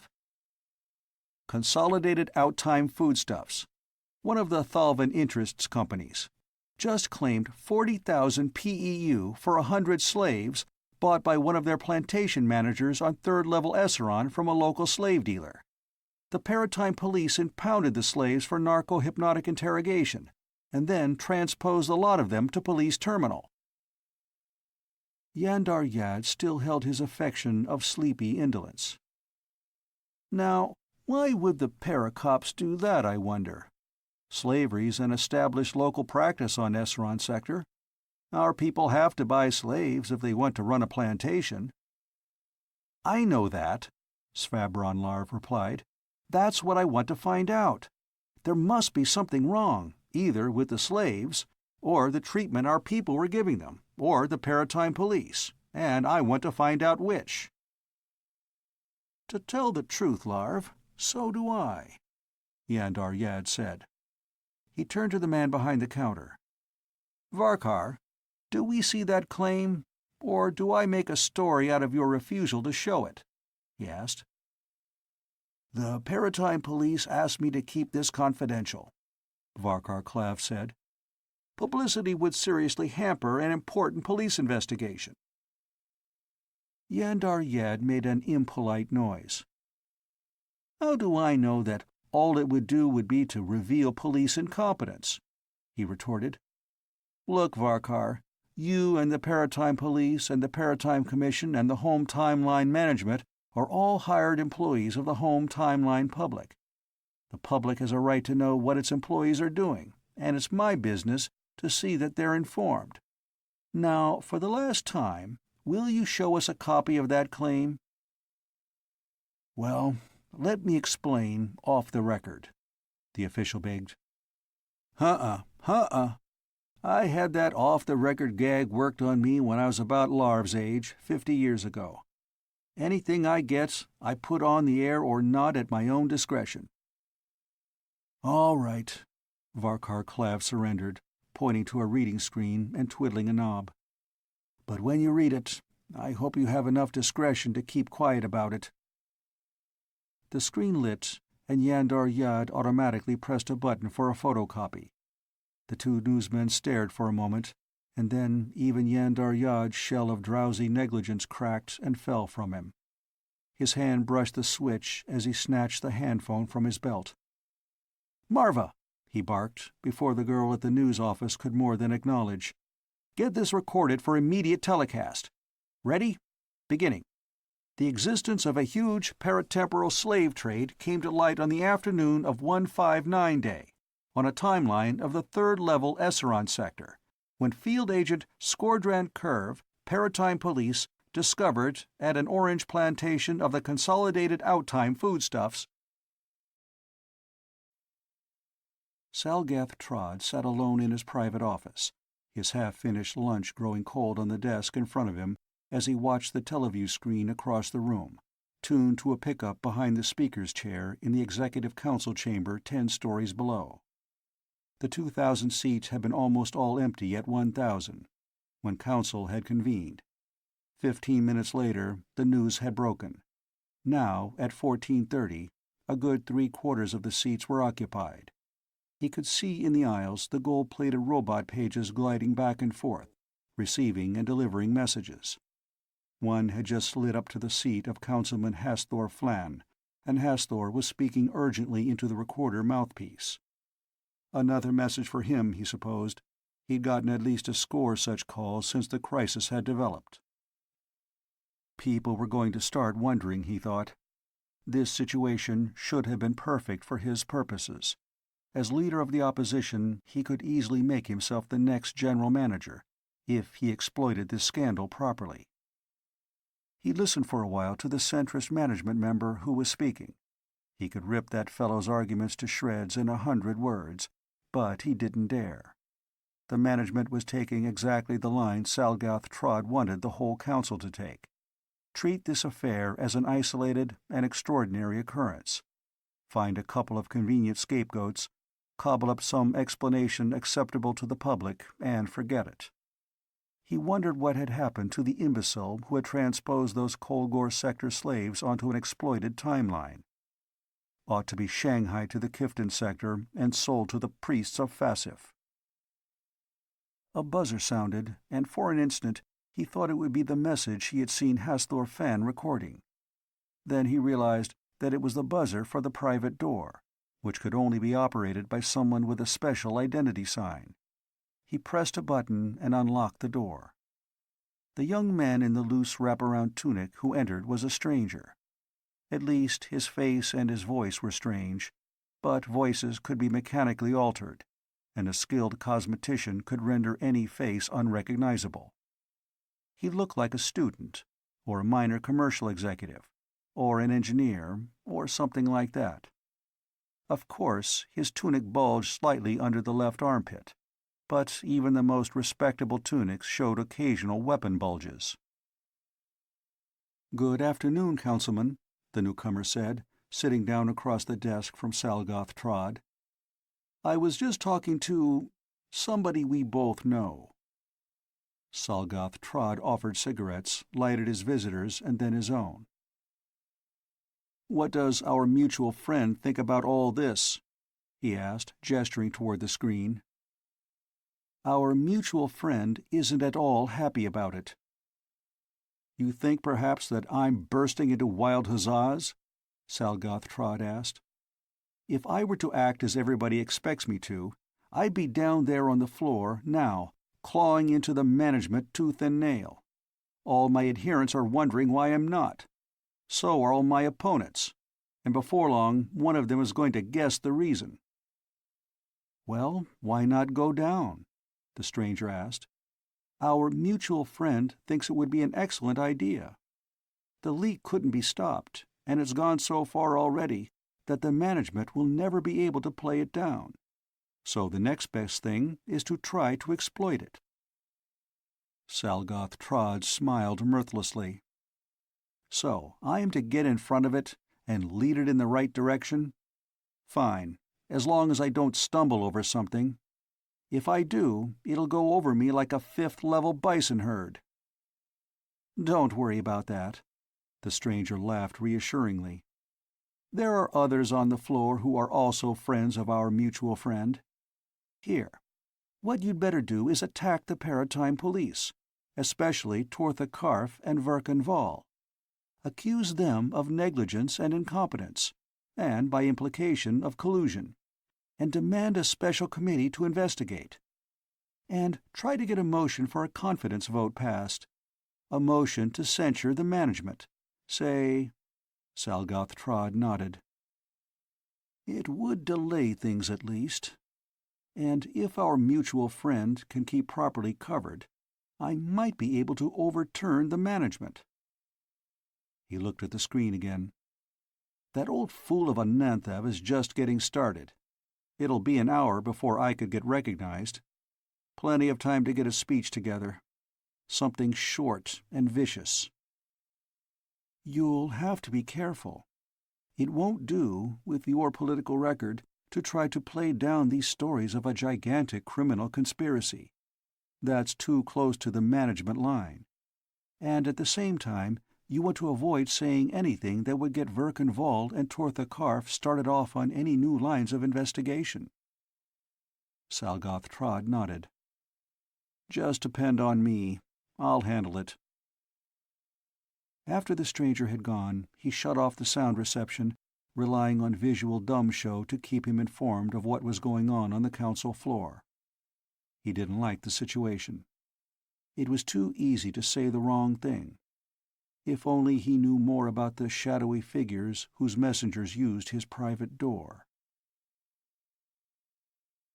Koru in Hiragod held his aching head in both hands, as though he were afraid it would fall apart, and blinked in the sunlight from the window.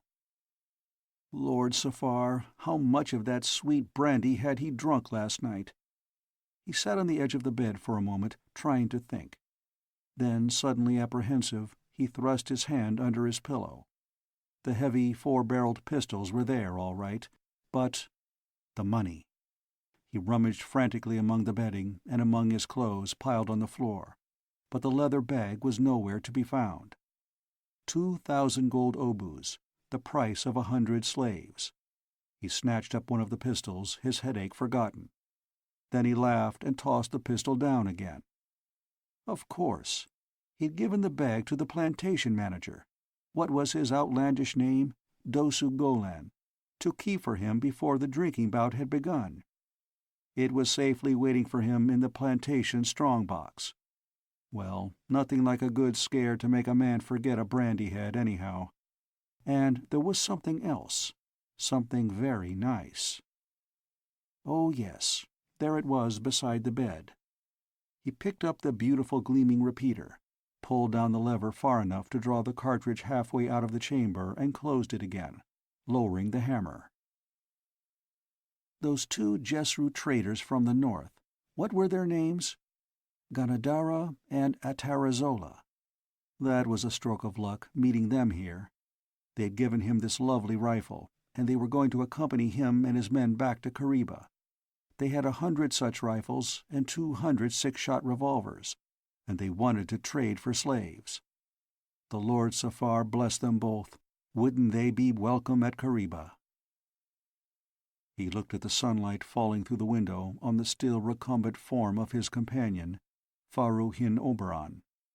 Outside he could hear the sounds of the plantation coming to life. An axe thudding on wood, the clatter of pans from the kitchens. Crossing to Faru Hin Oberon's bed, he grasped the sleeper by the ankle, tugging. "Waken, Faru," he shouted. "Get up and clear the fumes from your head. We start back to Kariba today." Faru swore groggily and pushed himself into a sitting position, fumbling on the floor for his trousers. "What day's this?" he asked. "The day after we went to bed, ninny." Then Koru Hin Iragod wrinkled his brow. He could remember, clearly enough, the sale of the slaves, but after that— oh well, he'd been drinking. It would all come back to him after a while. Verkenval rubbed his hand over his face wearily, started to light another cigarette, and threw it across the room in disgust. What he needed was a drink, a long drink of cool, tart white wine, laced with brandy, and then he needed to sleep. "We're absolutely nowhere," Ranthar Jard said. "Of course, they're operating on timelines we've never penetrated. The fact that they're supplying the Krautha with guns proves that. There isn't a firearm on any of the timelines our people are legitimately exploiting. And there are only about 3 billion timelines on this belt of the Krautha invasion. If we could think of a way to reduce it to some specific area of Paratime," one of Ranthar Jard's deputies began. "That's precisely what we've been trying to do, Clav," Vol said. "We haven't done it." Dalla, who had been withdrawn from the discussion and was on a couch at the side of the room, surrounded by reports and abstracts and summaries, looked up. "I took hours and hours of hypnomech on Kolgor sector religions before I went out on that wild goose chase for psychokinesis and precognition data," she said. "About 600 or 800 years ago, there were religious wars and heresies and religious schisms all over the Karanda country. No matter how uniform the Kolgor sector may be otherwise, there are dozens and dozens of small belts and subsectors of different religions or sects or god cults." "That's right," Ranthar Jard agreed, brightening. "We have hagiologists who know all that stuff. We'll have a couple of them interrogate those slaves. I don't know how much they can get out of them. Lot of peasants, won't be up on the theological niceties. but a synthesis of what we can get from the lot of them." "That's an idea," Val agreed. "About the first idea we've had here. Oh, how about politics, too? Check on who's the king, what the stories about the royal family are, that sort of thing." Ranthar Jard looked at the map on the wall. "The Krautha have only gotten halfway to Narcan here. Say we transpose detectives in at night on some of these timelines we think are promising, and check up at the tax collection offices on a big landowner north of Jirta named Gromdur. That might get us something." "Well, I don't want you to think we're trying to get out of work, Chief's Assistant," one of the deputies said. "But is there any real necessity for our trying to locate the wizard trader timelines? If you can get them from the Esron sector, it'll be the same, won't it?" "Marv, in this business, you never depend on just one lead," Ranthar Jard told him. "And beside, when Squadron Curve's gang hits the base of operations in North America, there's no guarantee that they may not have time to send off a radio warning to the crowd at the base here in India. We have to hit both places at once." "Well, that too," Vol said. "But the main thing is to get these wizard trader camps on the Kolgor sector cleaned out.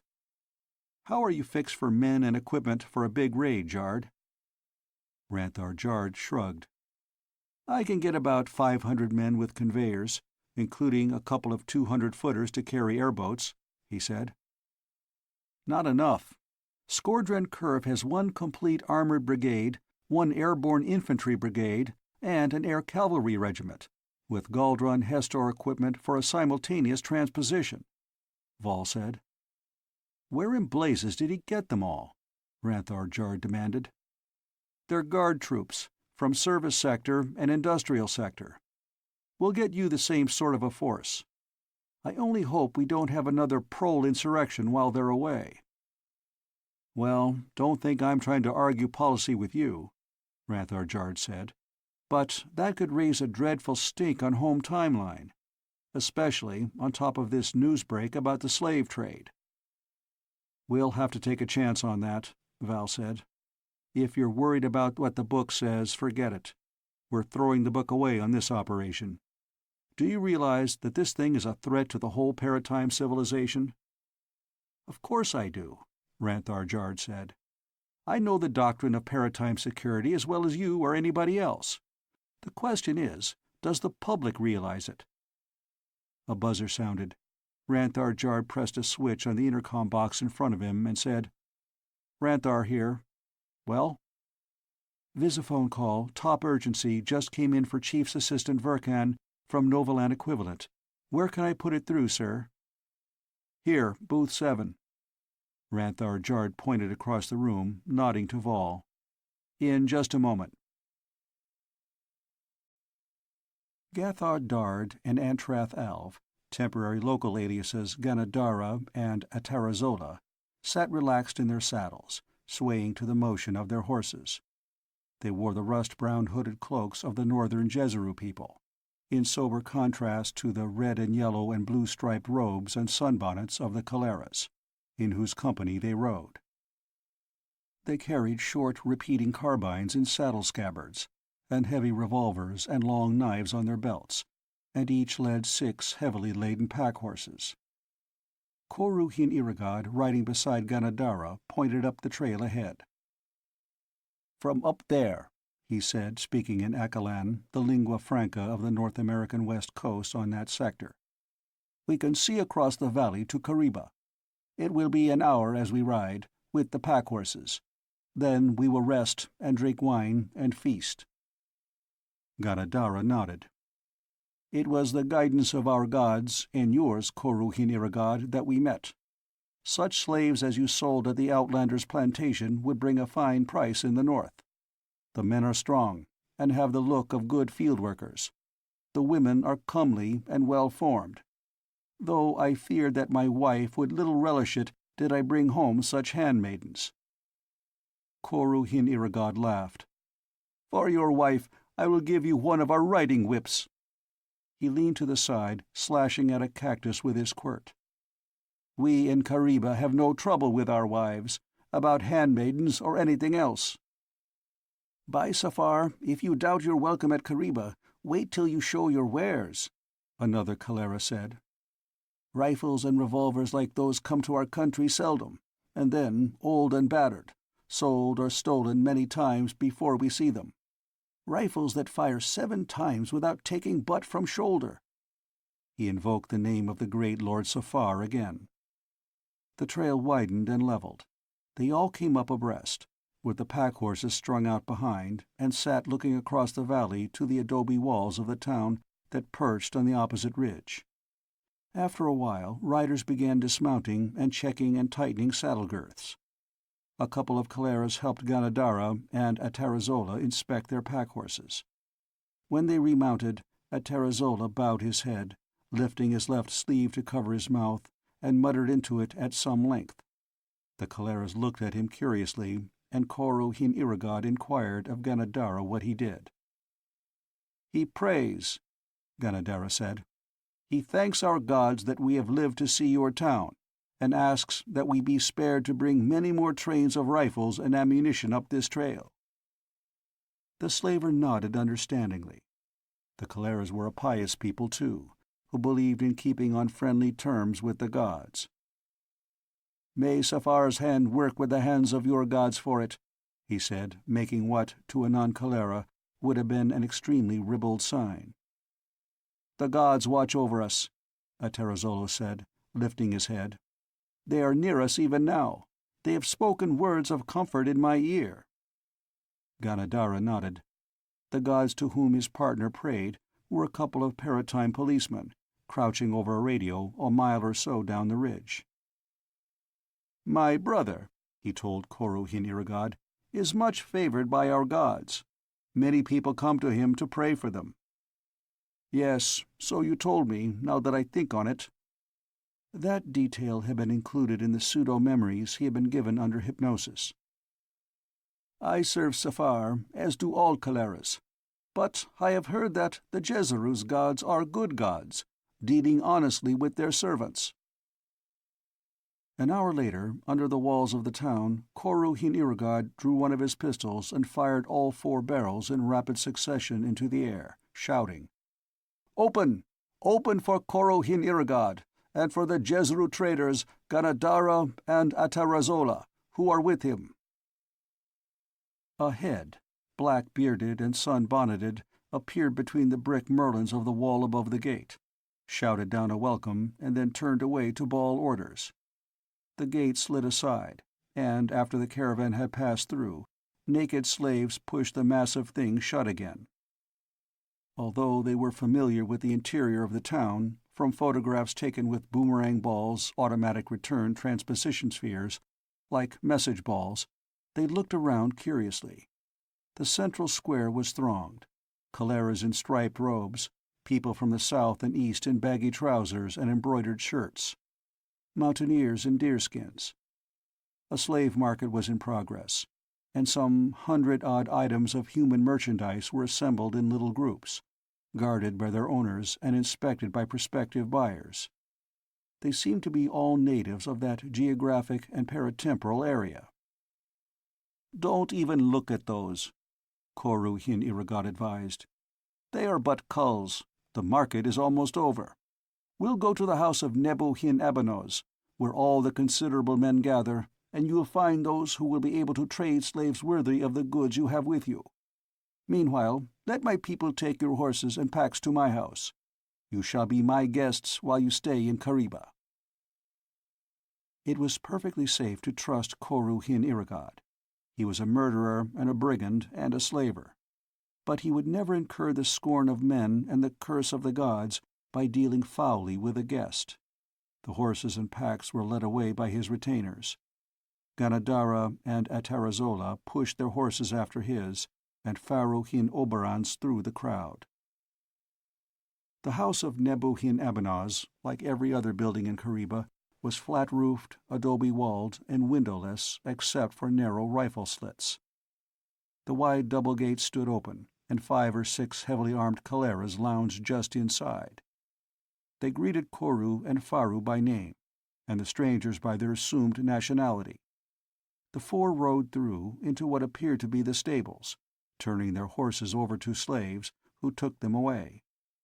There were between 50 and 60 other horses in the place.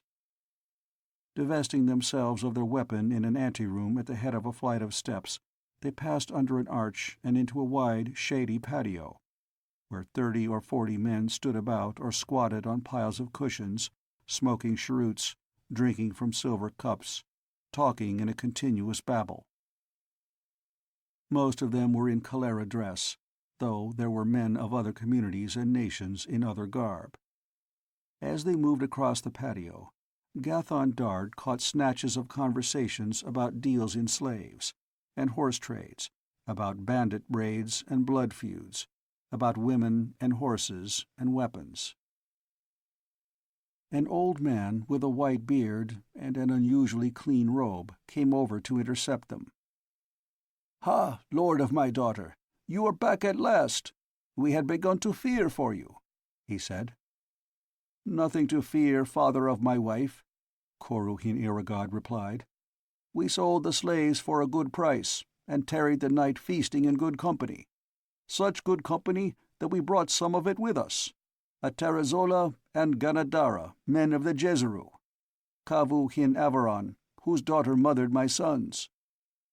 He took his father-in-law by the sleeve and pulled him aside, motioning Gathon Dard and Antrath Alv to follow.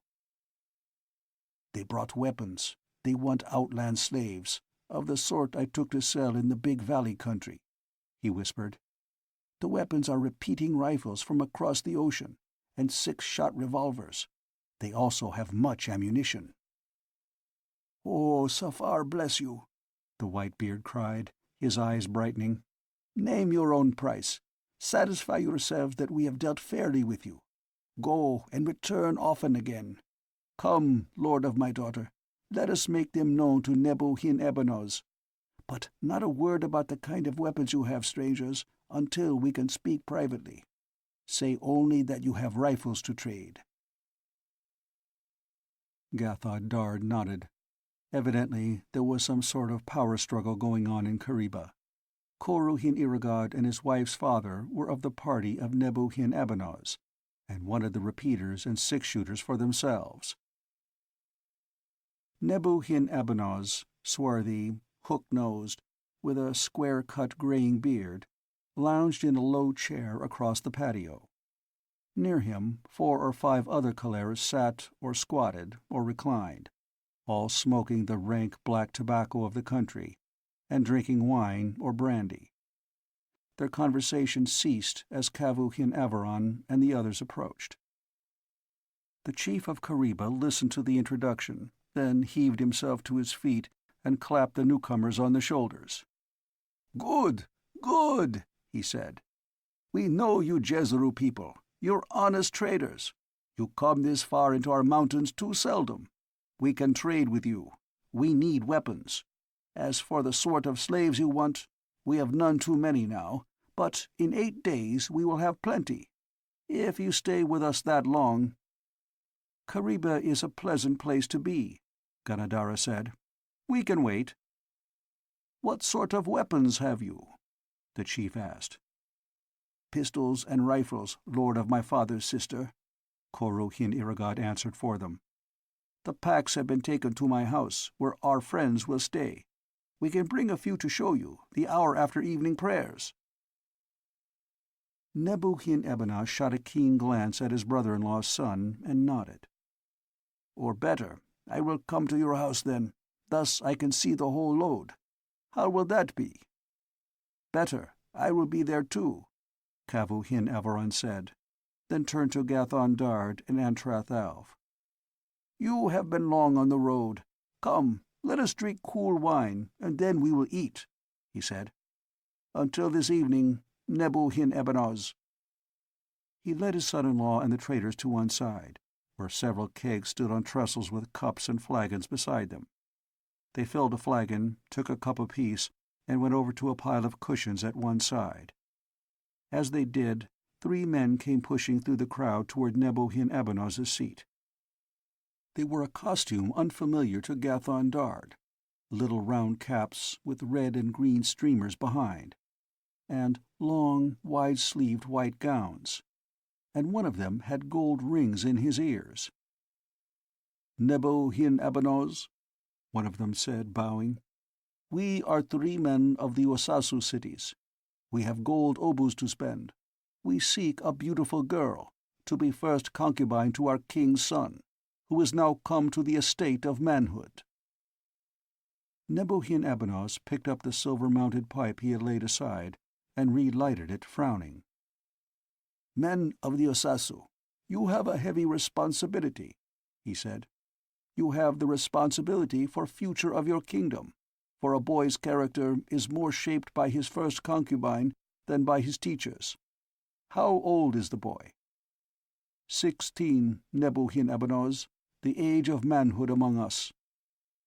"Then you want a girl older, but not much older. She should be versed in the arts of love, but innocent of heart. She should be wise, but teachable, gentle and loving, but with a will of her own." The 3 men in white gowns were fidgeting. Then, suddenly, like 3 marionettes on a single string, they put their right hands to their mouths and then plunged them into the left sleeves of their gowns, whipping out knives, and then sprang as one upon Nebuhin Abanaz, slashing and stabbing. Gathon Dard was on his feet at once. He hurled the wine flagon at the 3 murderers and leapt across the room. Antrath Alv went bounding after him, and by this time 3 or 4 of the group around Nebuhin Abanaz's chair had recovered their wits and jumped to their feet. One of the 3 assailants turned and slashed with his knife, almost disemboweling a cholera who had tried to grapple with him. Before he could free the blade, another cholera brought a brandy bottle down on his head. Gathon Dard sprang upon the back of a second assassin, hooking his left elbow under the fellow's chin and grabbing the wrist of his knife hand with his right hand. The man struggled for an instant, then went limp and fell forward.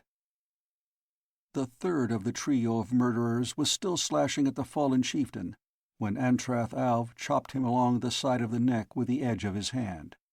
He simply dropped and lay still. Nebuhin Abanoz was dead. He had been slashed and cut and stabbed in 20 places. His throat had been cut at least 3 times, and he had almost been decapitated. The wounded cholera wasn't dead yet. However, even if he had been at the moment on the operating table of a first-level home timeline hospital, it was doubtful if he could have been saved, and under the circumstances, his life expectancy could be measured in seconds. Some cushions were placed under his head, and women called to attend him, but he died before they arrived. The 3 assassins were also dead. Except for a few cuts on the scalp of the one who had been felled with the bottle, there was not a mark on any of them. Kavu Hin Avaron kicked one of them in the face and cursed. "We killed the skunks too quickly," he cried. "We should have overcome them alive, and then taken our time about dealing with them as they deserved." He went on to specify the nature of their deserts. "Such infamy!" "Well, I'll swear I didn't think a little tap like I gave that one would kill him," the bottle-wielder excused himself. "Of course, I was thinking only of Nebuhin Ebanoz. Safar receive him." Antrath Alv bent over the one he had hand-chopped. "I didn't kill this one," he said. "The way I hit him, if I had, his neck would be broken, and it's not. See?" He twisted at the dead man's neck. "I think they took poison before they drew their knives." "I saw all of them put their hands to their mouths," a cholera exclaimed. "And look, see how their jaws are clenched." He picked up one of the knives and used it to pry the dead man's jaws apart, sniffing at his lips and looking into his mouth. "Look, his teeth and his tongue are discolored, and there is a strange smell, too." Antrath Alv sniffed, then turned to his partner. "Halatane," he whispered. Gathon Dard nodded. That was a first-level poison. Paratimers often carried halatane capsules on the more barbaric timelines, as a last insurance against torture. "But, holy name of Safar, What manner of men were these? Koru Hin Iragad demanded. There are those I would risk my life to kill, but I would not throw it away thus. They came knowing that we would kill them, and took the poison that they might die quickly and without pain, a Calera said. Or that your tortures would not wring from them the names and nation of those who sent them, an elderly man in the dress of a rancher from the southeast added.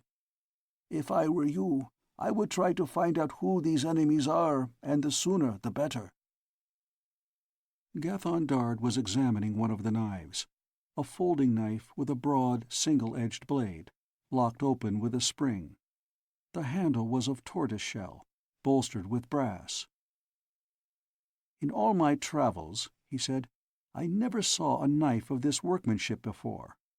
Tell me, Koru Hin Iragad, do you know from what country these outland slaves of Nebu Hin Abanazes come? You think that might have something to do with it? The Calera asked. It could. I think that these people might not have been born slaves, but people taken captive.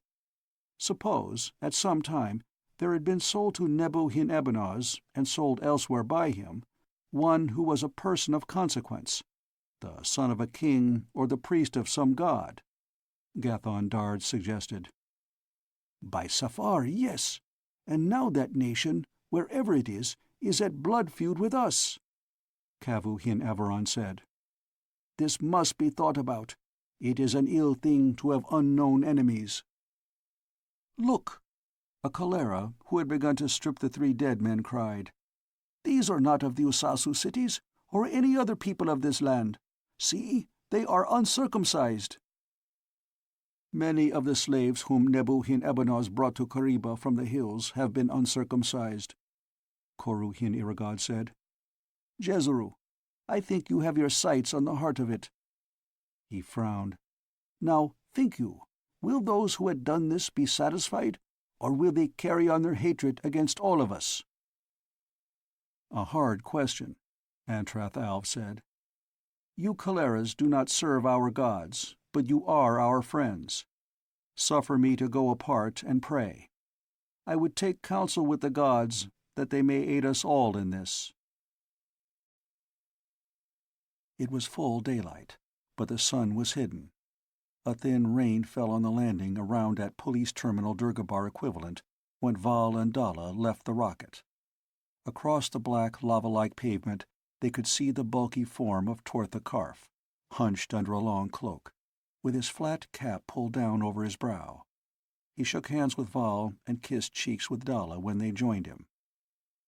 "Car's over here," he said, nodding toward the waiting vehicle. "Yesterday wasn't one of our better days, was it?" "No, it wasn't," Val agreed. They climbed into the car, and the driver lifted straight up to 2,000 feet and turned, soaring down to land on the chief's headquarters building a mile away. "We're not completely stopped, sir. Ranthar Jard is working on a few ideas that may lead him to the Kolgor timelines where the wizard traders are operating. If we can't get them through their output, we may nail them at the intake. Unless they've gotten the wind up and closed down all their operations," Tortha Karf said. "I doubt if they've done that, Chief," Val replied. "We don't know who these people are, of course, and it's hard to judge their reactions. But they're willing to take chances for big gains. I believe they think they're safe, now that they've closed out the compromised timeline and killed the only witness against them." "Well, what's Ranthar Jard doing?"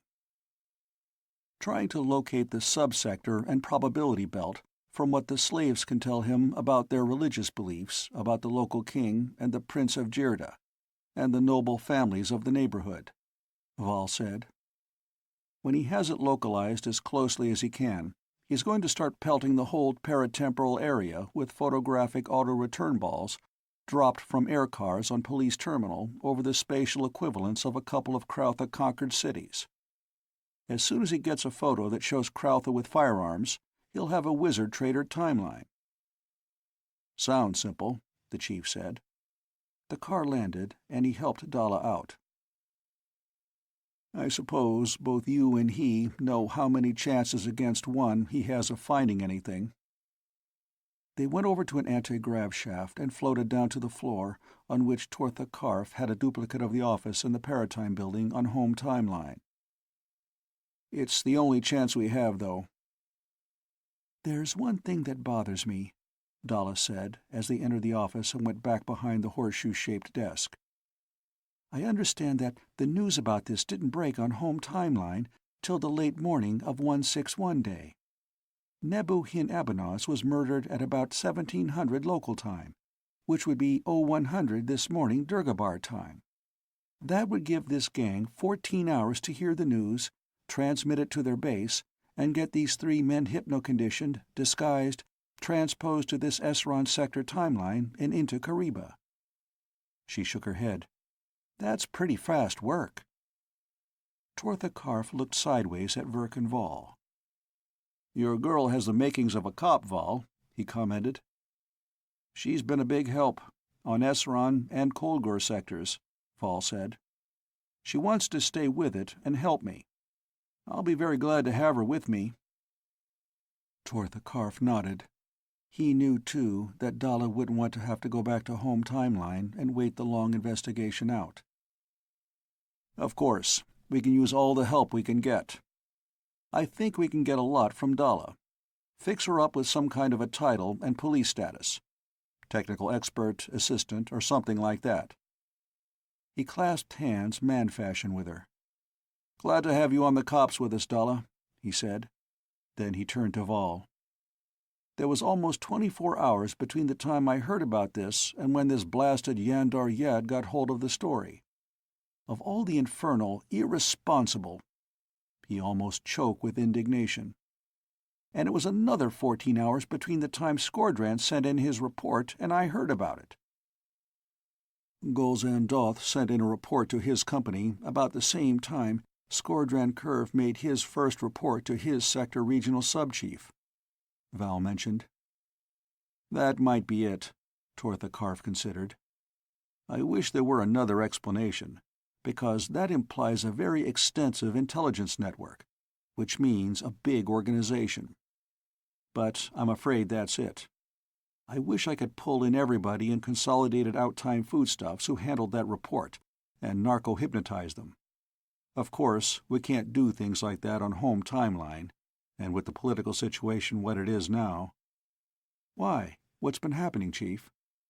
Tortha Karf swore his weary bitterness. "Salgath Trod's what's been happening. At first, after Yandar Yad broke the story on the air, there was just a lot of unorganized opposition sniping in council. Salgath waited till the middle of the afternoon, when the management members were beginning to rally, and took the floor. The centrists and right moderates were trying the appeal to reason approach. That did as much good as trying to put out a 5th-level forest fire with a hand extinguisher. Finally, Salgath got a motion of censure against the management recognized. That means a confidence vote in 10 days. Salgath has a rabble of leftists and dissident centrists with him. I doubt if he can muster enough votes to overturn the management, but it's going to make things rough for us." "Which may be just the reason Salgath started this uproar," Val suggested. "That," Tortha Karf said, "is being considered. There is a discreet inquiry being made into Salgath Trod's associates, his sources of income, and so on. Nothing has turned up as yet, but we have hopes." "I believe," Val said, "that we have a better chance right on home timeline than out time." Tortha Karf looked up sharply. "So?" he asked. Val was stuffing tobacco into a pipe. "Yes, Chief. We have a big criminal organization. Let's call it the Slave Trust, for a convenience label. The people who run it aren't stupid. The fact that they've been shipping slaves to the Esron sector for 10 years before we found out about it proves that. So does the speed with which they got rid of this Nebu Hin Abanaz, right in front of a pair of our detectives. For that matter, so does the speed with which they moved in to exploit this Krautha invasion of Kolgor sector India. Well, I've studied illegal and subversive organizations all over Paratime, and among the really successful ones, there are a few uniform principles. One is cellular organization, small groups acting in isolation from one another, cooperating with other cells but ignorant of their composition. Another is the principle of no upward contact, leaders contacting their subordinates through contact blocks and ignorant intermediaries. And another is a willingness to kill off anybody who looks like a potential betrayer or forced witness. The late Nebuchadnezzar, for instance. I'll be willing to bet that if we pick up some of these wizard traders, say, or a gang that's selling slaves to some Nebuchadnezzar personality on some other timeline, and narco-hypnotize them, all they'll be able to do will be name a few immediate associates, and the group leader will know that he's contacted from time to time by some stranger with orders, and that he can make emergency contacts only through some blind accommodation address. The men who are running this are right on home timeline, many of them in positions of prominence. And if we can catch one of them and narco-hip him, we can start a chain reaction of disclosures all through this slave trust. How are we going to get at these top men? Tortha Karf wanted to know. Advertise for them on telecast? They'll leave traces. They won't be able to avoid it. I think right now that Salgoth Trod is one of them. I think there are other prominent politicians and business people. Look for irregularities and peculiarities in out-time currency exchange transactions. For instance, to sections in Esseron sector obus, or big gold bullion transactions. Yes, and if they have any really elaborate out-time bases, they'll need equipment that can only be gotten on home timeline, Tortha Karf added. Paratemporal conveyor parts and field conductor mesh. You can't just walk into a hardware store and buy that sort of thing. Dalla leaned forward to drop her cigarette ash into a tray. Try looking into the Bureau of Psychological Hygiene, she suggested. That's where you'll really strike it rich. Vol and Tortha Karf both turned abruptly and looked at her for an instant. Go on, Tortha Karf encouraged. This sounds interesting. The people back of this, Dalla said, are definitely classifiable as criminals. They may never perform a criminal act themselves, but they give orders for and profit from such acts, and they must possess the motivation and psychology of criminals.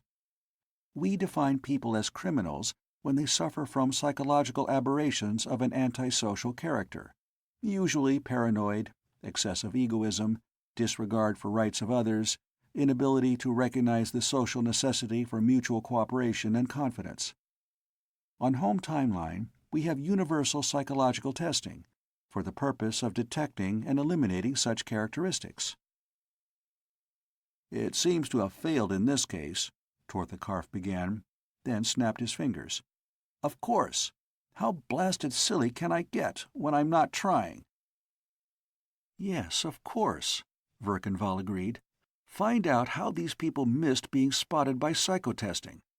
That'll lead us to who missed being tested adequately, and also who got into the Bureau of Psychological Hygiene who didn't belong there. I think you ought to give an investigation of the whole Bu-Psych-Hyde setup very high priority, Dalla said. A psychotest is only as good as the people who give it, and if we have criminals administering these tests— We have our friends on Executive Council, Tortha Karf said. I'll see that that point is raised when Council reconvenes. He looked at the clock. That'll be in 3 hours, by the way. If it doesn't accomplish another thing, it'll put Salgoth Trod in the middle. He can't demand an investigation of the Paratime Police out of one side of his mouth and oppose an investigation of psychological hygiene out of the other. Now, what else have we to talk about? Those 100 slaves we got off the Esseron sector, Vol said. What are we going to do with them? If we locate the timeline the slavers have their bases on, we'll have hundreds, probably thousands more. We can't sort them out and send them back to their own timelines, even if that would be desirable, Tortha Karf decided. Why, settle them somewhere on the service sector. I know the Paratime Transposition Code limits the service sector to natives of timelines below second-order barbarism. But the Paratime Transposition Code has been so badly battered by this business that a few more minor literal infractions here and there won't make any difference. Where are they now? Police terminal, Narcan equivalent. Better hold them there for the time being. We may have to open a new SurfSec timeline to take care of all the slaves we find, if we can locate the outtime baseline these people are using. Val, this thing's too big to handle as a routine operation, along with our other work. You take charge of it. Set up your headquarters here and help yourself to anything in the way of personnel and equipment you need. And bear in mind that this confidence vote is coming up in 10 days, on the morning of 172 Day. I'm not asking for any miracles, but if we don't get this thing cleared up by then, we're in for trouble. I realize that, sir. Dalla, you better go back to home timeline with the chief, he said. There's nothing you can do to help me here at present. Get some rest, and then try to wangle an invitation for the two of us to dinner at Thalvandras Apartments this evening. He turned back to Torthakarf. Even if he never pays any attention to business, Dra still owns Consolidated Outtime Foodstuffs, he said. He might be able to find out, or help us find out, how the story about those slaves leaked out of his company. Well, that won't take much doing, Dalla said. If there's as much excitement on home timeline as I think, Dras would turn somersaults and jump through hoops to get us to one of his dinners right now. Salgoth Trod pushed the litter of papers and record tape spools to one side impatiently. Well, what else did you expect? He demanded. This was the logical next move. Psychige is supposed to detect anybody who believes in looking out for his own interests first, and condition him into a pious, law-abiding sucker. Well, the sacred Bureau of Sucker Makers slipped up on a lot of us. It's a natural alibi for Torthakarf. It's also a lot of grief for all of us, the young man in the wraparound tunic added. I don't want my psycho-tests reviewed by some duty-struck bigot who can't be reasoned with, and neither do you. I'm getting something organized to counter that, Salgoth Trod said. I'm going to attack the whole scientific basis of psychotesting. There's Dr. Frasthor Clav. He's always contended that what are called criminal tendencies are the result of the individual's total environment, and that psychotesting and personality analysis are valueless, because the total environment changes from day to day, even from hour to hour. That won't do, the nameless young man, who was the messenger of somebody equally nameless, retorted. Frasthor's a crackpot.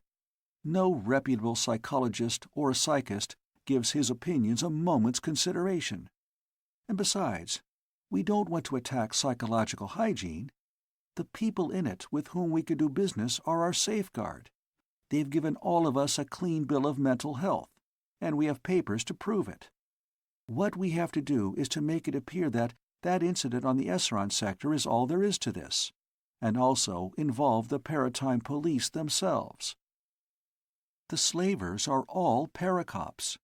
It isn't the fault of Psychige, because the Paratime police have their own psychotesting staff. That's where the trouble is. The paracops haven't been adequately testing their own personnel. Now, how are you going to do that? Salgoth Trod asked disdainfully. You'll take the floor the first thing tomorrow, and utilize these new revelations about the wizard traders. You'll accuse the Paratime police of being the wizard traders themselves. Why not? They have their own paratemporal transposition equipment shops on Police Terminal. They have the facilities for manufacturing duplicates of any kind of outtime items, like the firearms, for instance. And they know which timelines on which sectors are being exploited by legitimate Paratime traders and which aren't. What's to prevent a gang of unscrupulous paracops from moving in on a few unexploited Kolgor timelines, buying captives from the Krautha, and shipping them to the Esseron sector? Then why would they let a thing like this get out? Salgoth Trod inquired. Somebody slipped up and moved a lot of slaves onto an exploited Esseron timeline. Or rather, Consolidated Outtime Foodstuffs established a plantation on a timeline they were shipping slaves to. Parenthetically, that's what really did happen. The mistake our people made was in not closing out that timeline as soon as Consolidated Foodstuffs moved in, the young man said. So, this Scordran Curve, who is a dumb boy who doesn't know what the score is, found these slaves and blattered about it to this Golzan Doth, and Golzan reported it to his company, and it couldn't be hushed up, so now Tortha Karf is trying to scare the public with ghost stories about a gigantic paratemporal conspiracy to get more appropriations and more power. How long do you think I'd get away with that? Salgoth Trod demanded. I can only stretch parliamentary immunity so far. Sooner or later, I'd have to make formal charges to a special judicial committee, and that would mean narco-hypnosis, and then it would all come out. You'll have proof, the young man said. We'll produce a couple of these Karandas whom Verkenval didn't get hold of. Under narco-hypnosis, they'll testify that they saw a couple of wizard traders take their robes off. Under the robes were Paratime police uniforms. Do you follow me? Salgoth Trod made a noise of angry disgust. That's ridiculous. I suppose these Karandas will be given what is deludedly known as memory obliteration, and a set of pseudo-memories. How long do you think that would last? About 3-10 days. There is no such thing as memory obliteration. There's memory suppression and pseudo-memory overlay. You can't get behind that with any quickie narco-hypnosis in the back room of a police post, I'll admit that, he said. But a skilled psychist can discover, inside of 5 minutes, when a narco-hypnotized subject is carrying a load of false memories. And in time, and not too much time, all that top layer of false memories and blockages can be peeled off. And then where would we be? Now wait a minute, Councilman. This isn't just something I dreamed up, the visitor said. This was decided upon at the top. At the very top. I don't care whose idea it was, Salgoth Trod snapped. The whole thing is idiotic, and I won't have anything to do with it. The visitor's face froze. All the respect vanished from his manner and tone. His voice was like ice cakes grating together in a winter river. Look, Salgath, this is an organization order, he said. You don't refuse to obey organization orders, and you don't quit the organization. Now, get smart, big boy. Do what you're told to. He took a spool of record tape from his pocket and laid it on the desk. Outline for your speech. Put it in your own words, but follow it exactly. He stood watching Salgoth Trod for a moment. I won't bother telling you what'll happen to you if you don't, he added. You can figure that out for yourself. With that, he turned and went out the private door. For a while, Salgoth Trod sat staring after him. Once he put his hand out toward the spool, then jerked it back, as though the thing were radioactive. Once he looked at the clock. It was just 1600. The green air car settled onto the landing stage. Verkenval, on the front seat beside the driver, opened the door. "Want me to call for you later, Assistant Verken?" the driver asked. "No, thank you, Drenth. My wife and I are going to a dinner party, and we'll probably go night-clubbing afterward. Tomorrow morning, all the anti-management commentators will be yakking about my carousing around, when I ought to be battling the Slave Trust. No use advertising myself with an official car and giving them a chance to add, 'at public expense.'" "Well, have some fun while you can," the driver advised, reaching for the car radio phone. "Want me to check you in here, sir?" "Yes, if you will. Thank you, Drenth." Candagro, his human servant, admitted him to the apartment 6 floors down. "Mistress Dalla is dressing," he said. "She asked me to tell you that you are invited to dinner this evening, with Val Vandras at his apartment. Val nodded. "I'll talk to her about it now," he said. "Lay out my dress uniform. Short jacket, boots and breeches, and needler." "Yes, master. I'll go lay out your things and get your bath ready." The servant turned and went into the alcove which gave access to the dressing rooms, turning right into Val's. Val followed him, turning left into his wife's. "Oh, Della," he called. "In here." Her voice came out of her bathroom. He passed through the dressing room to find her stretched on a plastic-sheeted couch, while her maid, Rendara, was rubbing her body vigorously with some pungent-smelling stuff about the consistency of machine grease. Her face was masked in the stuff, and her hair was covered with an elastic cap. He had always suspected that beauty was the real feminine religion, from the willingness of its devotees to submit to martyrdom for it. She wiggled a hand at him in greeting. "How did it go?" she asked. "So-so. I organized myself a sort of miniature police force within a police force, and I have liaison officers in every organization down to sector regional, so that I can be informed promptly in case anything new turns up anywhere. What's been happening on home timeline? I picked up a new summary at Paratime Police Headquarters. It seems that a lot more stuff has leaked out. Kolgor sector, wizard traders and all. How'd it happen?" Dalla rolled over to allow Rendara to rub the blue-green grease on her back. "Consolidated Outtime Foodstuffs let a gang of reporters in today. I think they're afraid somebody will accuse them of complicity, and they want to get their side of it before the public. All our crowd are off that timeline, except a couple of detectives at the plantation." "I know," he smiled. Dalla was thinking of the Paratime Police as our crowd now. "How about this dinner at Dross' place?" "Oh, that was easy." She shifted position again. "I just called Dross up and told him that our vacation was off, and he invited us before I could begin hinting. What are you going to wear?"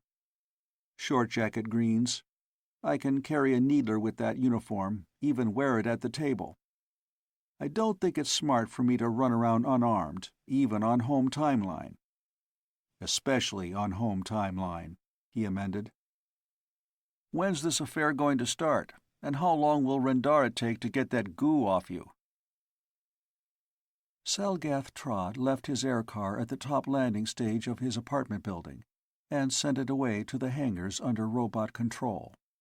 He glanced about him as he went toward the anti-grav shaft. There were a dozen vehicles in the air above. Any of them might have followed him from the Paratime building. He had no doubt that he had been under constant surveillance from the moment the nameless messenger had delivered the organization's ultimatum. Until he delivered that speech the next morning, or manifested an intention of refusing to do so, however, he would be safe.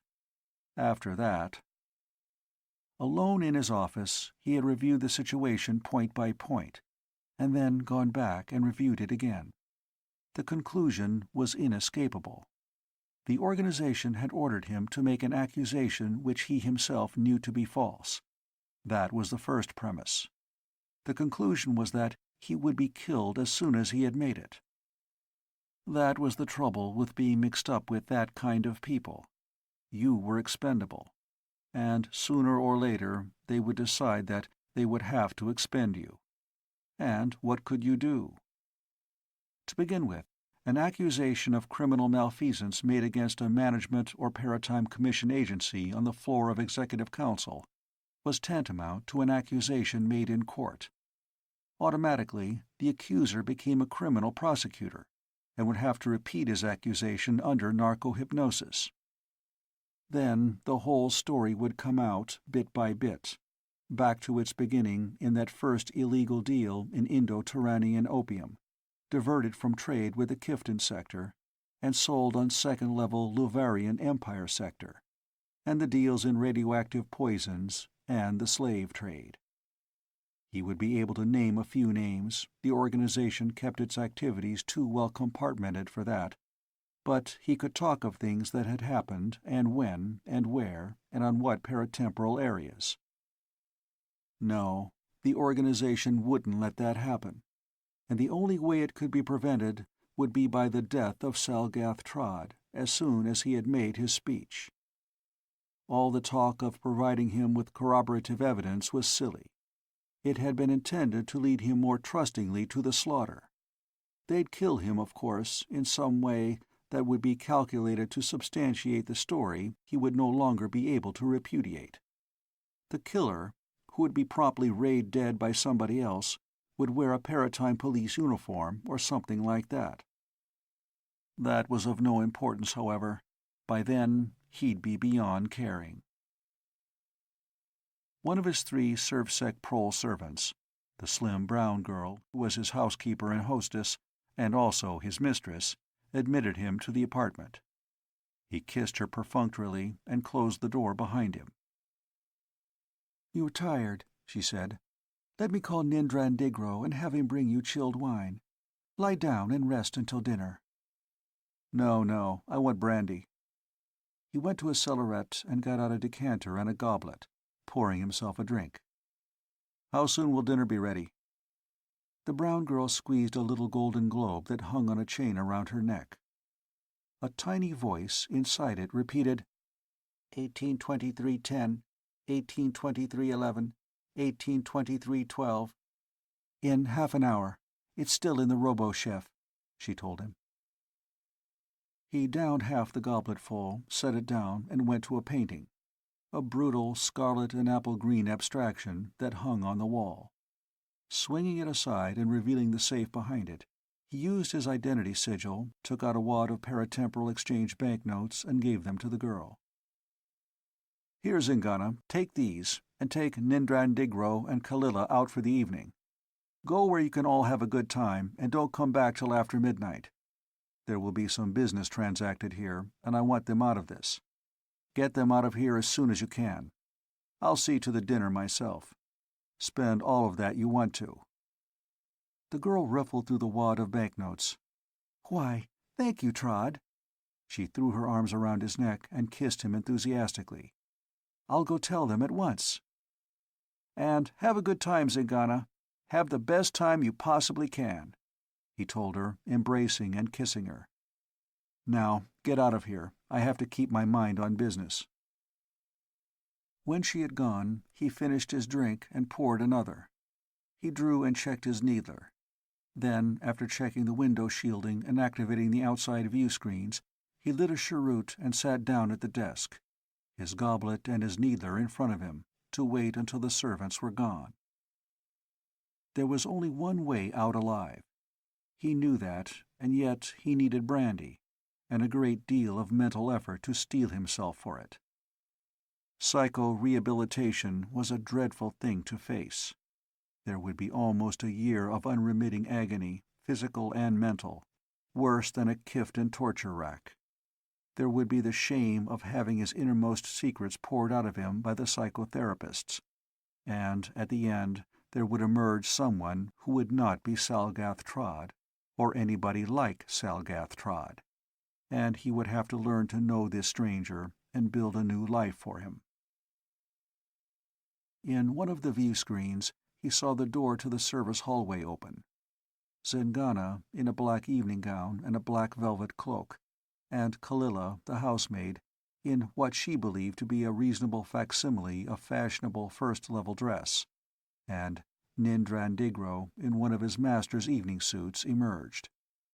Salgath Trod waited until they had gone down the hall to the anti-grav shaft, and then he turned on the visiphone, checked the security, set it for sealed beam communication, and punched out a combination. A girl in a green tunic looked out of the screen. "Paratime Police," she said. "Office of Chief Tortha." "I am Executive Councilman Salgath Trod," he told her.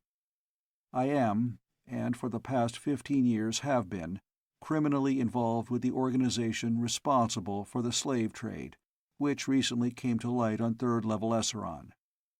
I give myself up unconditionally. I am willing to make full confession under narco-hypnosis, and will accept whatever disposition of my case is lawfully judged fit.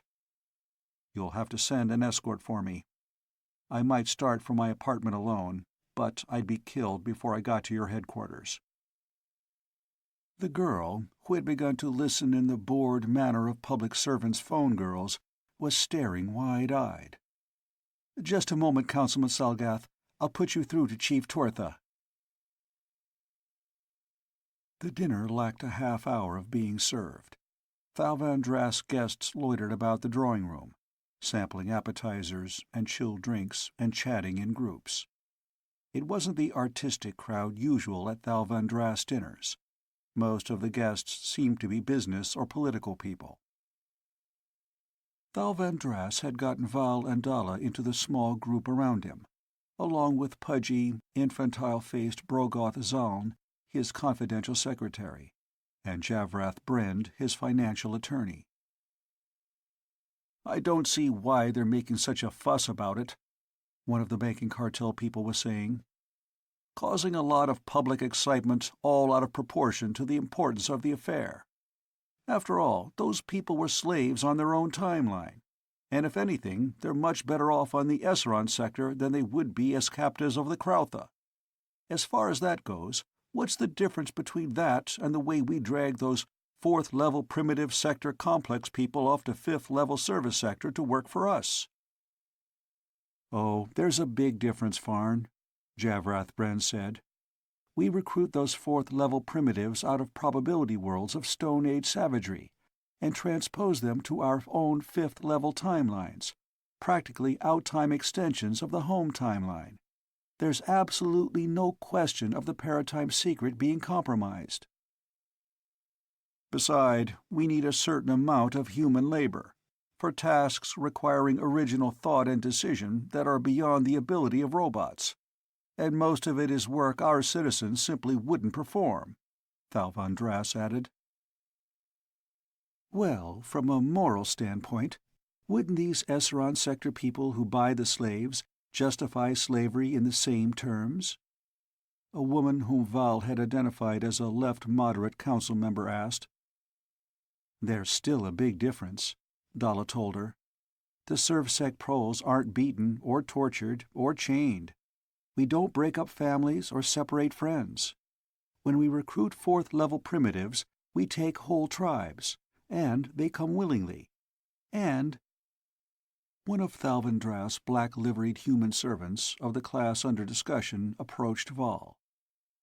"A visiphone call for your lordship," he whispered.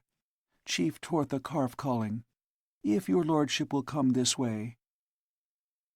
In a screen booth outside, Val found Tortha Karf looking out of the screen. He was seated at his desk, fiddling with a gold multicolor pen. "Oh, Val, something interesting has just come up." He spoke in a voice of forced calmness. "I can't go into it now, but you'll want to hear about it. I'm sending a car for you. Better bring Dalla along. She'll want in on it too.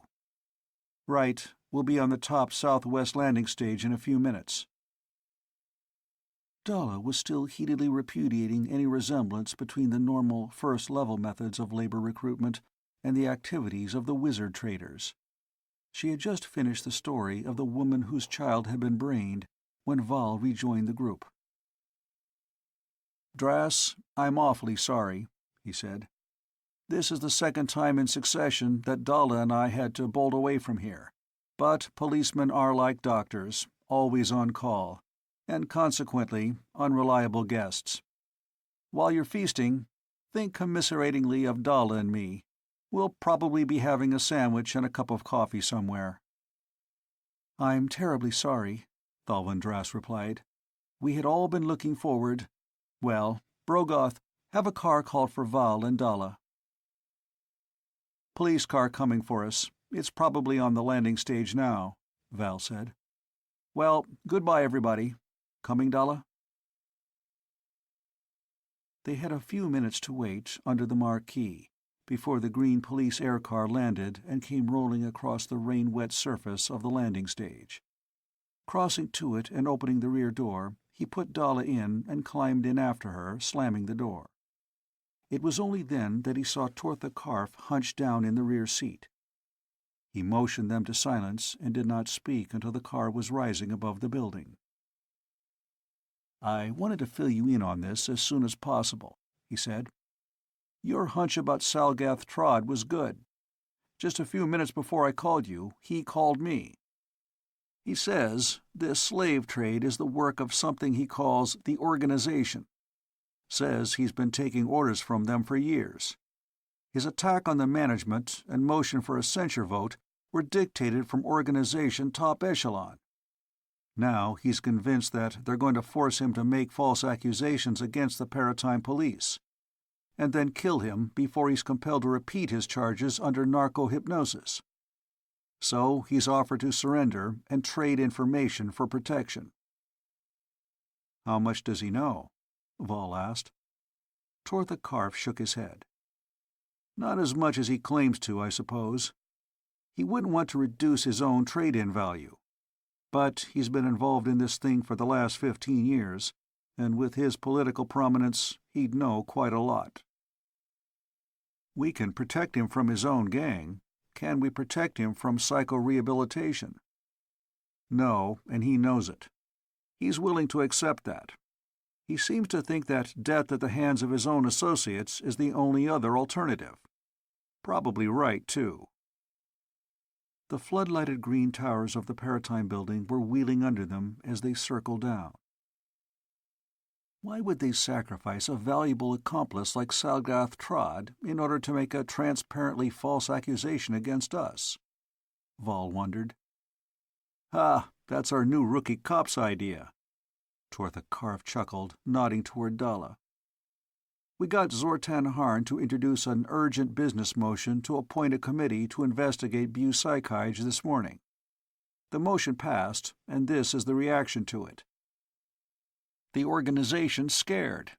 Just as Dalla predicted, they don't want us finding out how people with potentially criminal characteristics missed being spotted by psychotesting.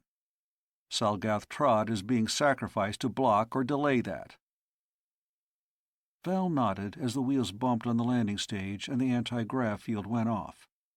That was the sort of thing that happened when you started on a really fruitful line of investigation. They got out and hurried over under the marquee, the car lifting and moving off toward the hangars. This was the real break. No matter how this Organization might be compartmented, a man like Salgath Trod would know a great deal. He would name names and the bearers of those names. Arrested and narco-hypnotized would name other names, in a perfect chain reaction of confessions and betrayals. Another police car had landed just ahead of them, and 3 men were climbing out. 2 were in Paratime Police Green, and the third, handcuffed, was in service sector proletarian garb. At first, Val thought that Salgath Trod had been brought in disguised as a prole prisoner, and then he saw that the prisoner was short and stocky, not at all like the slender and elegant politician. The 2 officers who had brought him in were talking to a lieutenant, Sothran Barth, outside the anti-grav shaft kiosk. As Val and Tortha Karf and Dalla walked over, the car which had brought them lifted out. "Something that just came in from Industrial 24, Chief," Lieutenant Sothran said in answer to Tortha Karf's question. "May be for Assistant Verkin's desk." "He's a prole named Yandragno, sir," one of the policemen said. "Industrial Sector Constabulary grabbed him peddling Martian hellweed cigarettes to the girls in a textile mill at Kangabar equivalent. Captain Jamzar thinks he may have gotten them from somebody in the Organization." A little warning bell began ringing in the back of Verkenval's mind, but at first he could not consciously identify the cause of his suspicions. He looked the 2 policemen and their prisoner over carefully, but could see nothing visibly wrong with them. Then another car came in for a landing and rolled over under the marquee. The door opened and a police officer got out, followed by an elegantly dressed civilian, whom he recognized at once as Salgath Trod. A second policeman was emerging from the car, when Val suddenly realized what it was that had disturbed him. It had been Salgath Trod himself, less than half an hour ago, who had introduced the term the Organization to the Paratime Police. At that time, if these people were what they claimed to be, they would have been in transposition from Industrial 24th on the 5th level. Immediately, he reached for his needler. He was clearing it of the holster when things began happening. The handcuffs fell from the prisoner's wrists. He jerked a neutron disruption blaster from under his jacket. Vol, his needler already drawn, rayed the fellow dead before he could aim it, then saw that the two pseudo-policemen had drawn their needlers and were aiming it in the direction of Salgath Trod. There were no flashes or reports. Only the spot of light that had winked on and off under Vol's rear sight had told him that his weapon had been activated. He saw it appear again as the sight centered on one of the policemen. Then he saw the other imposter's needler aimed at himself. That was the last thing he expected ever to see in that life. He tried to shift his own weapon, and time seemed frozen, with his arm barely moving. Then there was a white blur as Dalla's cloak moved in front of him, and the needler dropped from the fingers of the disguised murderer. Time went back to normal for him. He safetied his own weapon and dropped it, jumping forward. He grabbed the fellow in the green uniform by the nose with his left hand and punched him hard in the pit of the stomach with his right fist. The man's mouth flew open, and a green capsule, the size and shape of a small bean, flew out. Pushing Dalla aside before she would step on it, he kicked the murderer in the stomach, doubling him over, and chopped him on the base of the skull with the edge of his hand. The pseudo-policeman dropped senseless. With a handful of handkerchief tissue from his pocket, he picked up the disgorged capsule, wrapping it carefully after making sure that it was unbroken. Then he looked around. The other two assassins were dead. Tortha Karf, who had been looking at the man in the proletarian dress whom Val had killed first, turned, looked in another direction, and then cursed. Val followed his eyes and cursed also. One of the two policemen who had gotten out of the air car was dead, too, and so was the all-important witness, Salgath Trod, as dead as Nebu Hin Abanaz 100,000 para-years away. The whole thing had ended within 30 seconds.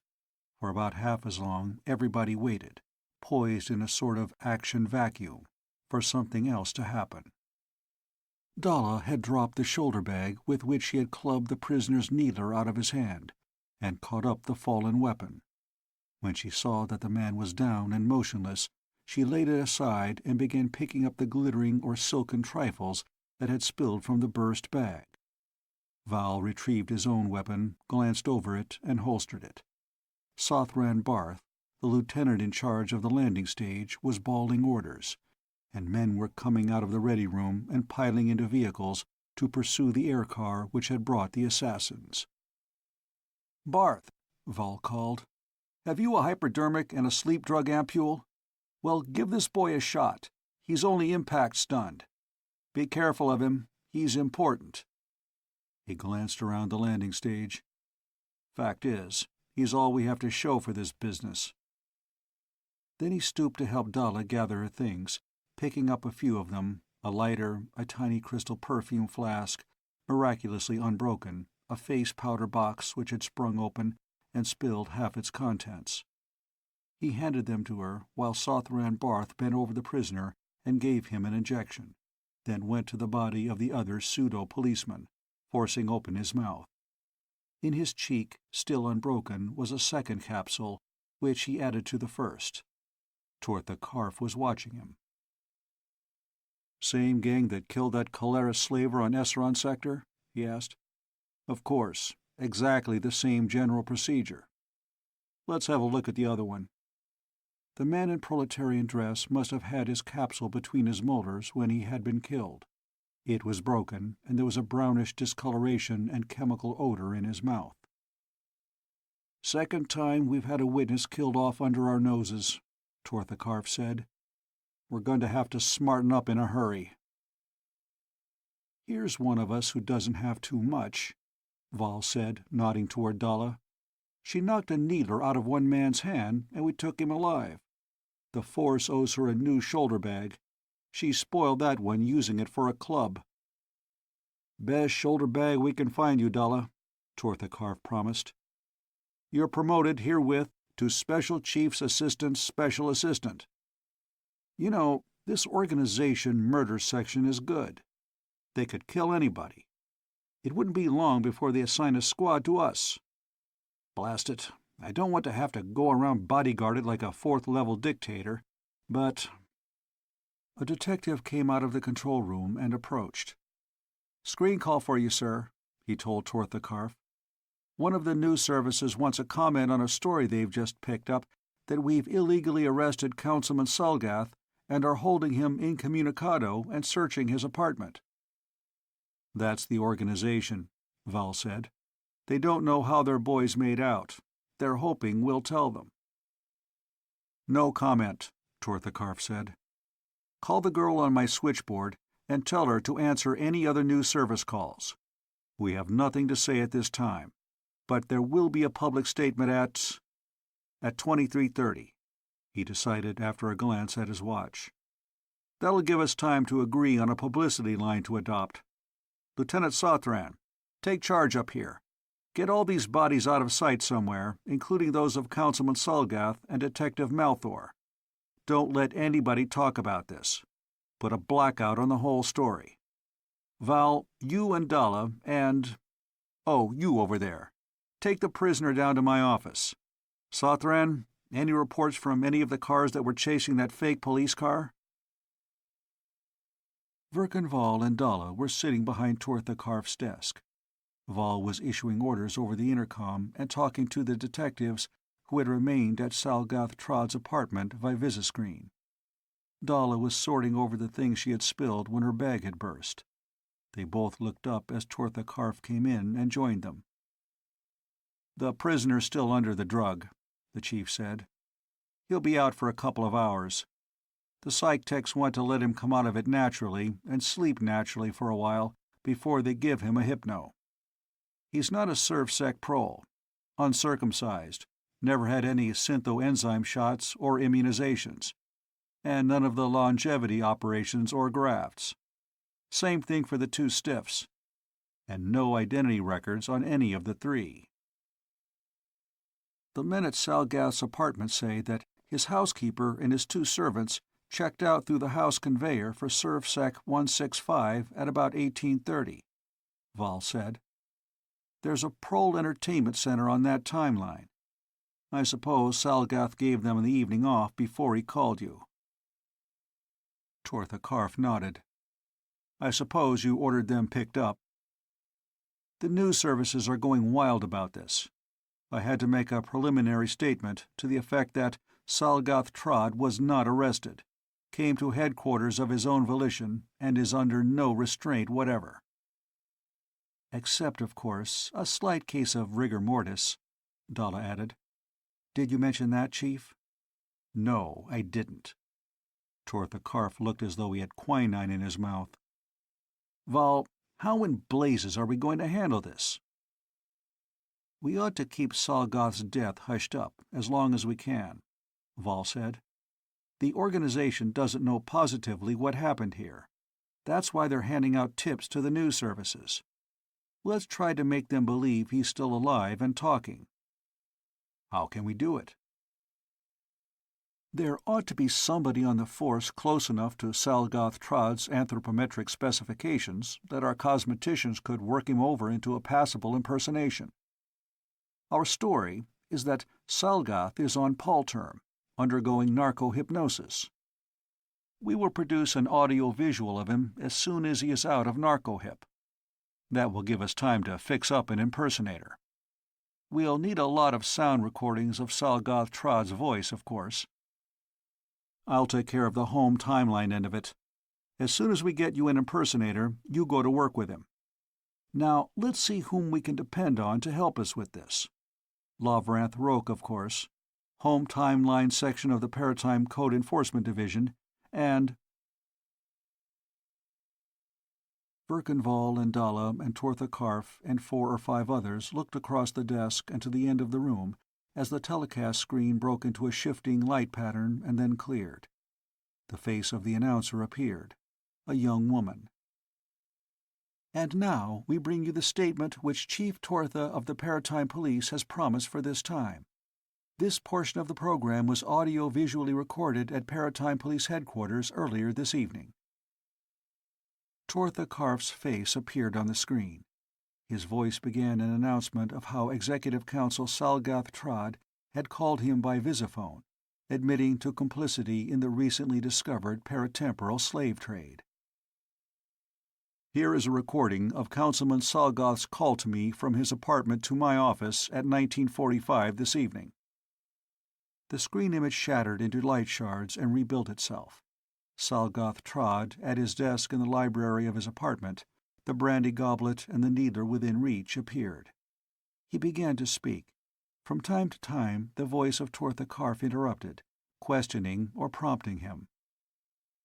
"You understand that this confession renders you liable to psycho-rehabilitation?" Tortha Karf asked. Yes, Councilman Salgath understood that. "And you agree to come voluntarily to Paratime Police Headquarters, and you will voluntarily undergo narco-hypnotic interrogation?" Yes, Salgath Trod agreed to that. "I am now terminating the playback of Councilman Salgath's call to me," Tortha Karf said, reappearing on the screen. At this point, Councilman Salgath began making a statement about his criminal activities, which we have on record. Because he named a number of his criminal associates, whom we have no intention of warning, this portion of Councilman Salgath's call cannot at this time be made public. We have no intention of having any of these suspects escape, or of giving their associates an opportunity to murder them to prevent their furnishing us with additional information. Incidentally, there was an attempt made on the landing stage of Paratime Police Headquarters to murder Councilman Salgath when he was brought here guarded by Paratime police officers. He went on to give a colorful and, as far as possible, truthful account of the attack by the two pseudo-policemen and their pseudo-prisoner. As he told it, however, all three had been killed before they could accomplish their purpose, one of them by Salgath Trod himself. The image of Tortha Karf was replaced by a view of the three assassins lying on the landing stage. They all looked dead, even the one who wasn't. There was nothing to indicate that he was merely drugged. Then, one after another, their faces were shown in close-up, while Tortha Karf asked for close attention and memorization. We believe that these men were fifth-level proles. We think that they were under hypnotic influence or obeying post-hypnotic commands when they made their suicidal attack. If any of you have ever seen any of these men before, it is your duty to inform the Paratime Police. That ended it. Tortha Karf pressed a button in front of him and the screen went dark. The spectators relaxed. "Well, nothing like being sincere with the public, is there?" Della commented. "I'll remember this the next time I tune in a management public statement." "In about 5 minutes," one of the bureau chiefs said, "all hell is going to break loose. I think the whole thing is crazy."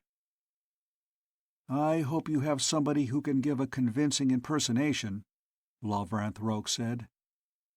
"Yes, a field agent named Kostran Gulf," Tortha Karf said. "We ran the personal description cards for the whole force through the machine. Kostran checked within 1/20th of 1%. He's on police terminal now, coming by rocket from Ravanan equivalent. We ought to have the whole thing ready for telecast by 17:30 tomorrow." "He can't learn to imitate Salgath's voice convincingly in that time, with all the work the cosmeticians will have to be doing on him," Dalla said. "Make up a tape of Salgath's own voice, out of that pile of recordings we got at his apartment, and what we can get out of the news file," Vol said. "We have phoneticists who can split syllables and splice them together. Kostran will deliver his speech in dumb show, and will dub the sound in and telecast them as one. I've messaged Palterm to get to work on that. They can start as soon as we have the speech written." The more it succeeds now, the worse the blow-up will be when we finally have to admit that Salgoth was killed here tonight. The chief inter-officer coordinator, Zosta Alv, said. We better have something to show the public to justify that. Yes, we had, Torthakarf agreed.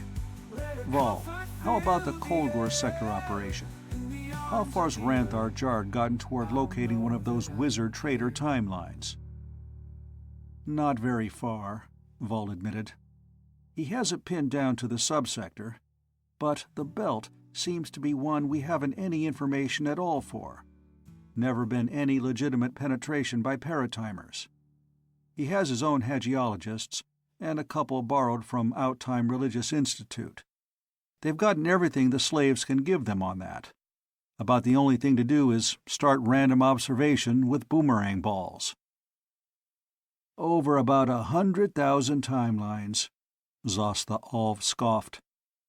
He was an old man, even for his long-lived race. He had a thin nose and a narrow, bitter mouth.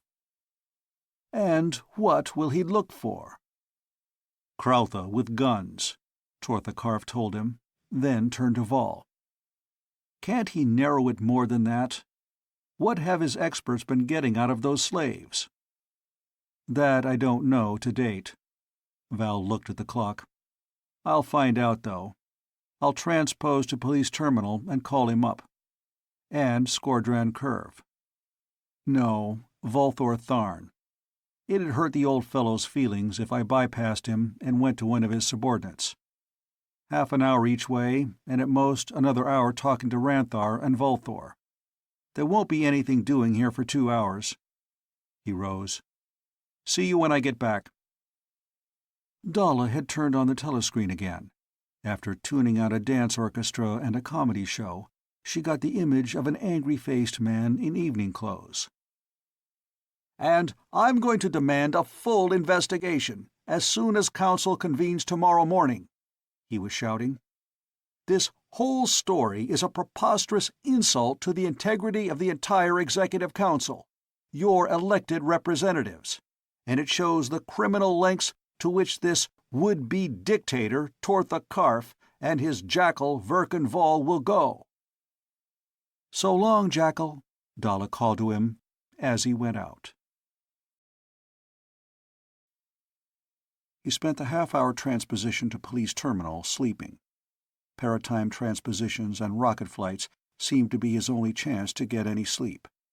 He was still sleepy when he sat down in front of the radio telescreen behind his duplicate of Torthakarf's desk and put through a call to Narcan equivalent. It was 0600 in India. The sector regional deputy sub-chief, who was holding down Ranthar Jard's desk, looked equally sleepy. He had a mug of coffee in front of him and a brown paper cigarette in his mouth. Oh, hello, Assistant Verkan. Want me to call Sub-Chief Ranthar? Is he sleeping? Then for mercy's sake, don't. What's the present status of the investigation? Well, we were dropping boomerang balls yesterday while we had sun to mask the return flashes. Nothing. The Krautha have taken the city of Sohram just below the big bend of the river. Tomorrow, when we have sunlight, we're going to start boomerang balling the central square. We may get something.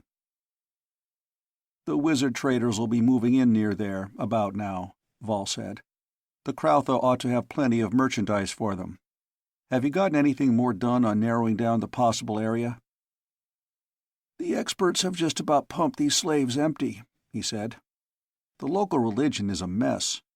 Seems to have started out as a great mother cult. Then it picked up a lot of gods borrowed from other peoples. Then it turned into a dualistic monotheism. Then it picked up a lot of minor gods and devils, new devils usually gods of the older pantheon. And we got a lot of gossip about the feudal wars and faction fights among the nobility and so on, all garbled, because these people are peasants who only knew what went on the estate of their own lord. What did we go on there? Vol asked. Ask them about recent improvements, new buildings, new fields cleared, new paddies flooded, that sort of thing. And pick out a few of the highest IQs from both timelines, and have them locate this estate on a large-scale map. and draw plans showing the location of buildings, fields, and other visible features. If you have to, teach them mapping and sketching by hypnomech. And then drop about 500 to 1,000 boomerang balls at regular intervals over the whole paratemporal area. When you locate a timeline that gives you a picture to correspond to their description, boomerang the main square in SORAM over the whole belt around it to find Krautha with firearms. The deputy looked at him for a moment, then gulped more coffee. "Can do, Assistant Verkin. I think I'll send somebody to wake up Sub-Chief Ranthar right now. Want to talk to him." "Won't be necessary. You're recording this call, of course? Then play it back to him. And get cracking with the slaves. You want enough information out of them to enable you to start boomerang balling as soon as the sun's high enough." He broke off the connection and sent out for coffee for himself. Then he put through a call to Novaland equivalent in Western North America. It was 15:30 there when he got Volthor Tharn on the screen. "Good afternoon, Assistant Verkin. I suppose you're calling about the slave business. I've turned the entire matter over to Field Agent Skordran. Gave him a temporary rank of Deputy Sub-Chief. That's subject to your approval and Chief Tortha's, of course." "Make the appointment permanent," Vol said. "I'll have a confirmation along from Chief Tortha's directly. And let me talk to him now, if you please, Sub-Chief Volthor." "Yes, sir. Switching you over now." The screen went into a beautiful burst of abstract art and cleared after a while, with Skordran Curve looking out of it. "Hello, Deputy Skordran, and congratulations. What's come up since we had Nebuhin Abanos cut out from under us?" "We went in on that timeline that same night with an airboat, and made a recon in the hills back of Kariba. Scared the fear of Safar into a party of Caleras while we were working at low altitude, by the way. We found the conveyor head site. 100-foot circle with all the grass and loose dirt transposed off it, and a pole pen, very unsanitary, where about 200-300 slaves would be kept at a time. No indications of use in the last 10 days. We did some pretty thorough boomeranging on that spatial equivalent over a couple of thousand timelines, and found 30 more of them. I believe the slavers have closed out the whole Esseron sector operation, at least temporarily." That was what he'd been afraid of. He hoped they wouldn't do the same thing on the Kolgor sector. "Let me have the designations of the timelines on which you found conveyor heads," he said. "Just a moment, Chief's Assistant. I'll photoprint them to you. Set for reception?" Vol opened a slide under the screen and saw that the photoprint film was in place, then closed it again, nodding. Skordran Curve fed a sheet of paper into his screen cabinet, and his arm moved forward out of the picture. "On, sir," he said. He and Vol counted 10 seconds together, and then Skordran Curve said, "Through to you." Val pressed a lever under his screen, and a rectangle of microcopy print popped out. "That's about all I have, sir. Want me to keep my troops ready here, or shall I send them somewhere else?" "Keep them ready, Curve," Val told him. "You may need them before long. Call you later." He put the microcopy in an enlarger and carried the enlarged print with him to the conveyor room. There was something odd about the list of timeline designations. They were expressed numerically in first-level notation, extremely short groups of symbols capable of exact expression of almost inconceivably enormous numbers. Val had only a general education smattering of mathematics, enough to qualify him for the chair of higher mathematics at any university on, say, the 4th-level Europo-American sector, and he could not identify the peculiarity, but he could recognize that there existed some sort of pattern. Shoving in the starting lever, he relaxed in one of the chairs, waiting for the transposition field to build up around him, and fell asleep before the mesh dome of the conveyor had vanished. He woke, the list of timeline designations in his hand, when the conveyor rematerialized on home timeline. He put it in his pocket. He hurried to an anti-grav shaft and floated up to the floor on which Tortha Karf's office was. Tortha Karf was asleep in his chair. Dalla was eating a dinner that had been brought in to her, something better than the sandwich and mug of coffee Vol had mentioned to Thal Van Dras. Several of the bureau chiefs who had been there when he had gone out had left, and the psychist who had taken charge of the prisoner was there. "I think he's coming out of the drug now," he reported. "Still asleep, though. We want him to awaken naturally before we start on him. They'll call me as soon as he shows signs of stirring." "The opposition's claiming now that we drugged and hypnotized Salgath into making that Visegreen confession," Dalla said. "Can you think of any way you could do that without making the subject incapable of lying?" "Pseudo-memories," the psychist said. "It would take about 3 times as long as the time between Salgath Trod's departure from his apartment and the time of the telecast, though." "You know much higher math?" Val asked the psychist. "Well, enough to handle my job. Neuron-synapse interrelations, memory and association patterns, that kind of thing, all have to be expressed mathematically." Val nodded and handed him the timeline designation list. "See any kind of a pattern there?" he asked. The psychist looked at the paper and blanked his face as he drew on hypnotically inquired information. "Yes. I'd say that all the numbers are related in some kind of a series to some other number. Simplified down to kindergarten level, say the difference between A and B is maybe 1 decillionth of the difference between X and A, and the difference between B and C is 1 decillionth of the difference between X and B, and so on." A voice came out of one of the communication boxes. "Dr. Nentrov, the patient's out of the drug, and he's beginning to stir about." "That's it," the psychist said. "I have to run." He handed the sheet back to Val, took a last drink from his coffee cup, and bolted out of the room. Dalla picked up the sheet of paper and looked at it. Val told her what it was. "If those timelines are in regular series, they relate to the baseline of operations," she said. "Maybe you can have that worked out. I can see how it would be. A stated interval between the Esron sector lines to simplify transposition control settings." "That was what I was thinking. It's not quite as simple as Dr. Nentrov expressed it, but that could be the general idea. We might be able to work out the location of the base line from that. There seems to be a break in the number sequence in here. That would be the timeline Scordran Kerr found those slaves on." He reached for the pipe he had left on the desk when he had gone to Police Terminal and began filling it. A little later, a buzzer sounded and a light came on one of the communication boxes. He flipped the switch and said, "Verkan Val here." Sothran Barth's voice came out of the box. "They've just brought in Salgath Trod's servants. Picked them up as they came out of the house conveyor at the apartment building. I don't believe they know what's happened." Val flipped a switch and twiddled a dial. A view screen lit up, showing the landing stage. The police car had just landed. One detective had gotten out and was helping the girl Zengana, who had been Salgath Trod's housekeeper and mistress, to descend. She was really beautiful, Val thought. Rather tall, slender, with dark eyes and a creamy, light-brown skin. She wore a black cloak, and under it a black and silver evening gown. A single jewel twinkled in her black hair. She could have very easily passed for a woman of his own race.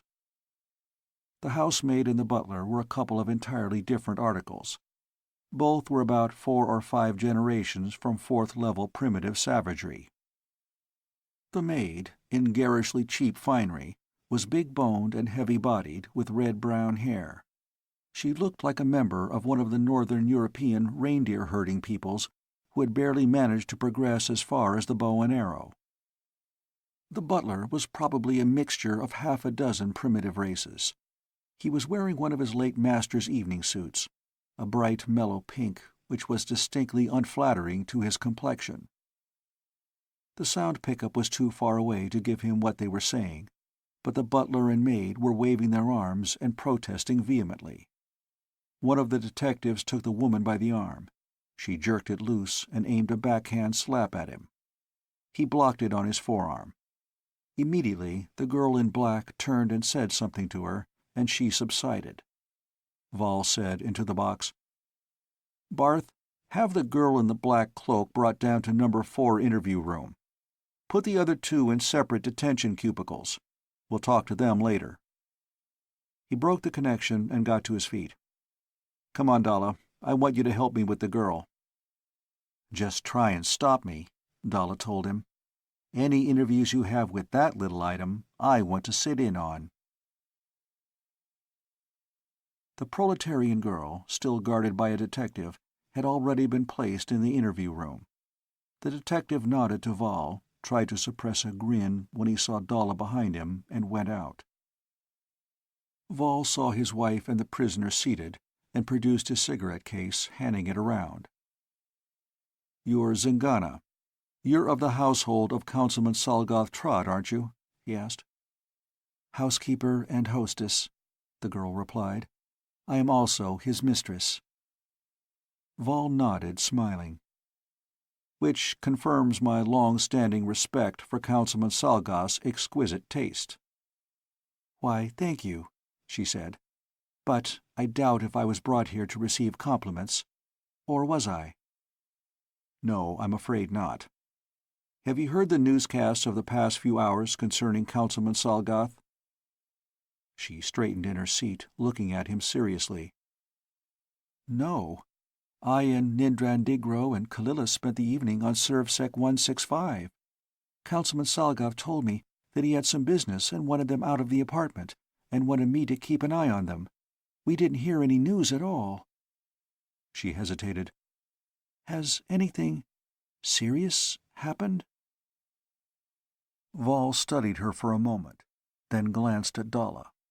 There existed between himself and his wife a sort of vague, semi-telepathic rapport.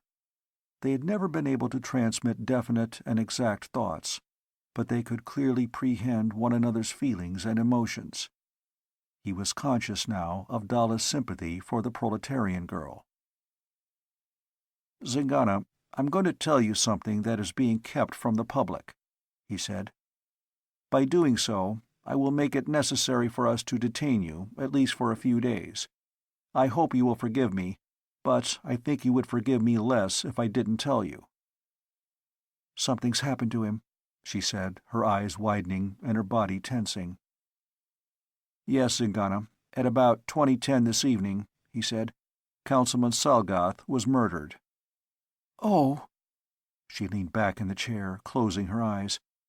"He's dead?" Then again, statement instead of question.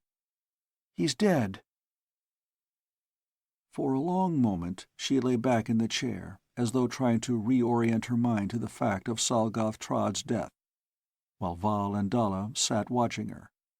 Then she stirred, opened her eyes, looked at the cigarette in her fingers, as though she had never seen it before, and leaned forward to stuff it into an ash receiver. "Who did it?" she asked, the stone-age savage who had been her ancestor not 10 generations ago peeping out of her eyes. "The men who actually used the needlers are dead," Val told her. "I killed a couple of them myself. We still have to find the men who planned it. I'd hoped you'd want to help us do that, Zingana." He side-glanced to Dalla again. She nodded. The relationship between Zingana and Salgoth Trott hadn't been purely business with her. There had been some real affection. He told her what had happened, and when he reached the point at which Salgoth Trott had called Tortha Karf to confess complicity in the slave trade, her lips tightened and she nodded. "I was afraid it was something like that," she said. "For the last few days, well, ever since the news about the slave trade got out, he's been worried about something. I've always thought somebody had some kind of a hold over him. Different times in the past, he's done things so far against his own political best interests that I've had to believe he was being forced into them. Well, this time they tried to force him too far. What then?" Val continued the story. "So we're keeping this hushed up for a while. The way we're letting it out, Salgoth Trott is still alive, on police terminal, talking under narco-hypnosis." She smiled savagely. "And they'll get frightened, and frightened men do foolish things," she finished. She hadn't been a politician's mistress for nothing. What can I do to help?" "Tell us everything you can," he said. "Maybe we can be able to take such actions as we would have taken if Salgoth Trod had lived to talk to us." "Yes, of course." She got another cigarette from the case Val had laid on the table. "I think, though, that you'd better give me a narco-hypnosis. You want to be able to depend on what I'm going to tell you, and I want to be able to remember things exactly." Val nodded approvingly and turned to Dalla. "Can you handle this yourself?" he asked. "There's an audio-visual recorder on now. Here's everything you need." He opened the drawers in the table to show her the narco-hypnotic equipment. "And the phone has a whisper mouthpiece. You can call out without worrying about your message getting into Zingana's subconscious. Well, I'll see you when you're through. You bring Zingana to Police Terminal. I'll probably be there." He went out, closing the door behind him, and went down the hall, meeting the officer who had taken charge of the butler and housemaid. "We're having trouble with them, sir," he said. "Hostile, yelling about their rights, and demanding to see a representative of the Proletarian Protective League." Val mentioned the Proletarian Protective League with unflattering vulgarity. "If they don't cooperate, drag them out and inject them and question them anyhow," he said. The detective lieutenant looked worried. "We've been taking a pretty high hand with them as it is," he protested. "It's safer to kill a citizen than bloody a prole's nose. They have all sorts of laws to protect them." "There are all sorts of laws to protect the Paratime secret," Val replied. "And I think there are 1 or 2 laws against murdering members of the Executive Council. In case PPL makes any trouble, they aren't here. They have faithfully joined their beloved master in his refuge on Palterm. But one or both of them work for the organization." "You're sure of that?" "The organization is too thorough not to have had a spy in Salgoth's household. It wasn't Zingana, because she's volunteered to talk to us under narco-hyp. So who does that leave?" "Well, that's different. That makes them suspects." The lieutenant seemed relieved. "We'll pump that pair out right away." When he got back to Torthakarf's office, the chief was awake and doodling on his notepad with his multicolor pen. Val looked at the pad and winced. The chief was doodling bugs again, red ants with black legs and blue and green beetles. Then he saw that the psychist, Nantrov Dard, was drinking straight 150-proof palm rum. "Well, tell me the worst," he said. "Our boy's memory obliterated," Nantrov Dard said, draining his glass and filling it again. "And he's plastered with pseudo-memories a foot thick. It'll be 5 or 6 10-days before we can get all that stuff peeled off and get him unblocked.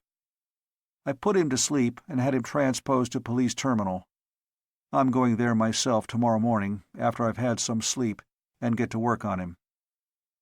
If you're hoping to get anything useful out of him in time to head off this council crisis that's building up, just forget it." "And that leaves us right back with our old friends, the wizard traders," Torthakarf added. "And if they've decided to suspend activities on the Kolgor sector too—" He began drawing a big blue and black spider in the middle of the pad. Nantrov Dard crushed out his cigar, drank his rum, and got to his feet. "Well, good night, Chief, Val. If you decide to wake me up before 1000, send somebody you want to get rid of in a hurry." He walked around the deck and out the side door. "I hope they don't," Val said to Torthakarf. "Really, though, I doubt if they do. This is their chance to pick up a lot of slaves cheaply. The Krautha are too busy to bother haggling. I'm going through to Palterm now. When Dalla and Zingana get through, tell them to join me there." On Police Terminal, he found Kostran Galth, the agent who had been selected to impersonate Salgoth Trod. After calling Zulthran Torv, the mathematician in charge of the computer office, and giving him the Esseron timeline designations and Nantrov Dard's ideas about them, he spent about an hour briefing Kostran Galth on the role he was to play. Finally, he undressed and went to bed on a couch in the restroom behind the office. It was noon when he woke. After showering, shaving, and dressing hastily, he went out to the desk for breakfast, which arrived while he was putting a call through to Ranthar Jard at Narcan equivalent. "Your idea paid off, Chief's assistant," the Kolgur Sec-Reg sub-chief told him. "The slaves gave us a lot of physical description data on the estate, and told us about new fields that had been cleared, and a dam this Lord Gromdur was building to flood some new rice paddies. We located a belt of about 5 para-years where these improvements had been made. We started boomeranging the whole belt, timeline by timeline. So far, we have 10 or 15 pictures of the main square at Soram showing Krautha with firearms, and pictures of wizard trader camps and conveyor heads on the same timelines. Here, let me show you. This is from an airboat over the forest outside the equivalent of Soram." There was no jungle visible when the view changed. Nothing but clusters of steel towers and platforms and buildings that marked conveyor heads, and a large rectangle of red and white anti-grav buoys moored to warn air traffic out of the area being boomeranged. The pickup seemed to be pointed downward from the bow of an airboat circling at about 10,000 feet. "Ball's ready to go," a voice called, and then repeated a string of timeline designations. "Estimated return 1820, give or take 4 minutes." "Varth," Ranthar Jard said, evidently out of the boat's radio, "your telecast is being beamed on Durgabar equivalent. Chief's Assistant Verkan is watching. When do you estimate your next return?" "Any moment now, sir. We're holding this drop till they rematerialize." Vol watched unblinkingly, his fork poised halfway to his mouth. Suddenly, about 1,000 feet below the eye of the pickup, there was a series of blue flashes, and an instant later, a blossoming of red and white parachutes, ejected from the photo-reconnaissance balls that had returned from the Kolgur sector. "All right, drop away," the boat captain called. There was a gush, from underneath, of 8-inch spheres, their conductor mesh twinkling golden bright in the sunlight. They dropped in a tight cluster for 1,000 feet or so, and then flashed and vanished. From the ground, 6 or 8 air cars rose to meet the descending parachutes and catch them. The screen went cubist for a moment, and then Ranthar Jard's swarthy, wide-jawed face looked out of it again. He took his pipe from his mouth. "We'll probably get a positive out of the batch you just saw coming in," he said. "We get 1 out of about every 2 drops." "Message a list of the timeline designations you've gotten so far to Zulthran Torv at computer office here," Vol said. "He's working on the Esron sector dope. We think a pattern can be established. I'll be seeing you in about 5 hours. I'm rocketing out of here as soon as I get a few more things cleared up here." Zoltan Torv, normally cautious to the degree of pessimism, was jubilant when Vol called him. "We have something, Vol," he said. "It is, roughly, what Dr. Nentroff suggested. Each of the intervals between the designations is a very minute but very exact fraction of the difference between lesser designation and baseline designation." "You have the baseline designation?" Vol demanded. "Oh yes, that's what I was telling you. We worked that out from the designations you gave us." He recited it. "All the designations you gave me are—" Vol wasn't listening to him. He frowned in puzzlement. "That's not a 5th-level designation," he said. "That's 1st level." "That's correct. 1st-level Abzar sector." "Now why in blazes didn't anybody think of that before?" he marveled, and as he did, he knew the answer. Nobody ever thought of the Abzar sector. 12 millennia ago, the world of the 1st level had been exhausted, having used up the resources of their home planet, Mars, 100,000 years before. The descendants of the population that had migrated across space had repeated on the 3rd planet the devastation of the 4th. The ancestors of Verkan Vol's people had discovered the principle of paratime transposition, and had begun to exploit an infinity of worlds on other lines of probability. The people of the first-level Dwarma sector, reduced by sheer starvation to a tiny handful, had abandoned their cities and renounced their technologies, and created for themselves a farm and village culture without progress or change or curiosity or struggle or ambition, and a way of life in which every day was like every other day that had been or that would come. The Abzar people had done neither. They had wasted their resources to the last, fighting bitterly over the ultimate crumbs, with fission bombs, and with muskets, and with swords, and with spears and clubs. And finally they had died out, leaving a planet of almost uniform desert dotted with vast empty cities, which even 12,000 years had hardly begun to obliterate. So nobody on the Paratime sector went to the Abzar sector. There was nothing there except a hiding place. Well, message that to Sub-Chief Ranthar Jard, Kolgur sector at Narcan equivalent, and to Sub-Chief Volthor, Esseron sector, Novalan equivalent, Vol said. And be sure to mark what you send Volthor, immediate attention, Deputy Sub-Chief Skordran. That reminded him of something.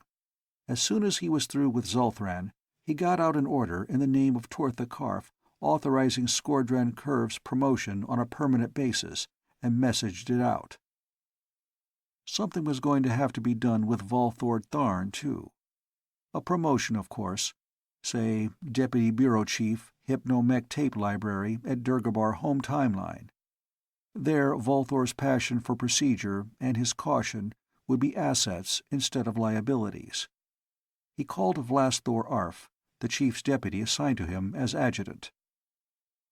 "I want more troops from ServSec and InSec," he said. "Go over the TOs and see what can be spared from where. Don't strip any timeline, but get a force of the order of about 3 divisions. And locate all the big anti-grav-equipped ship transposition docks on commercial and passenger sectors, and a list of freighters and passenger ships that can be commandeered in a hurry. We think we've spotted the timeline the organization's using as a base. As soon as we raid a couple of places near Narcan and Novalan equivalents, we're going to move in for a planet-wide cleanup." "I get it, Chief's Assistant. I do everything I can to get ready for a big move, without letting anything leak out.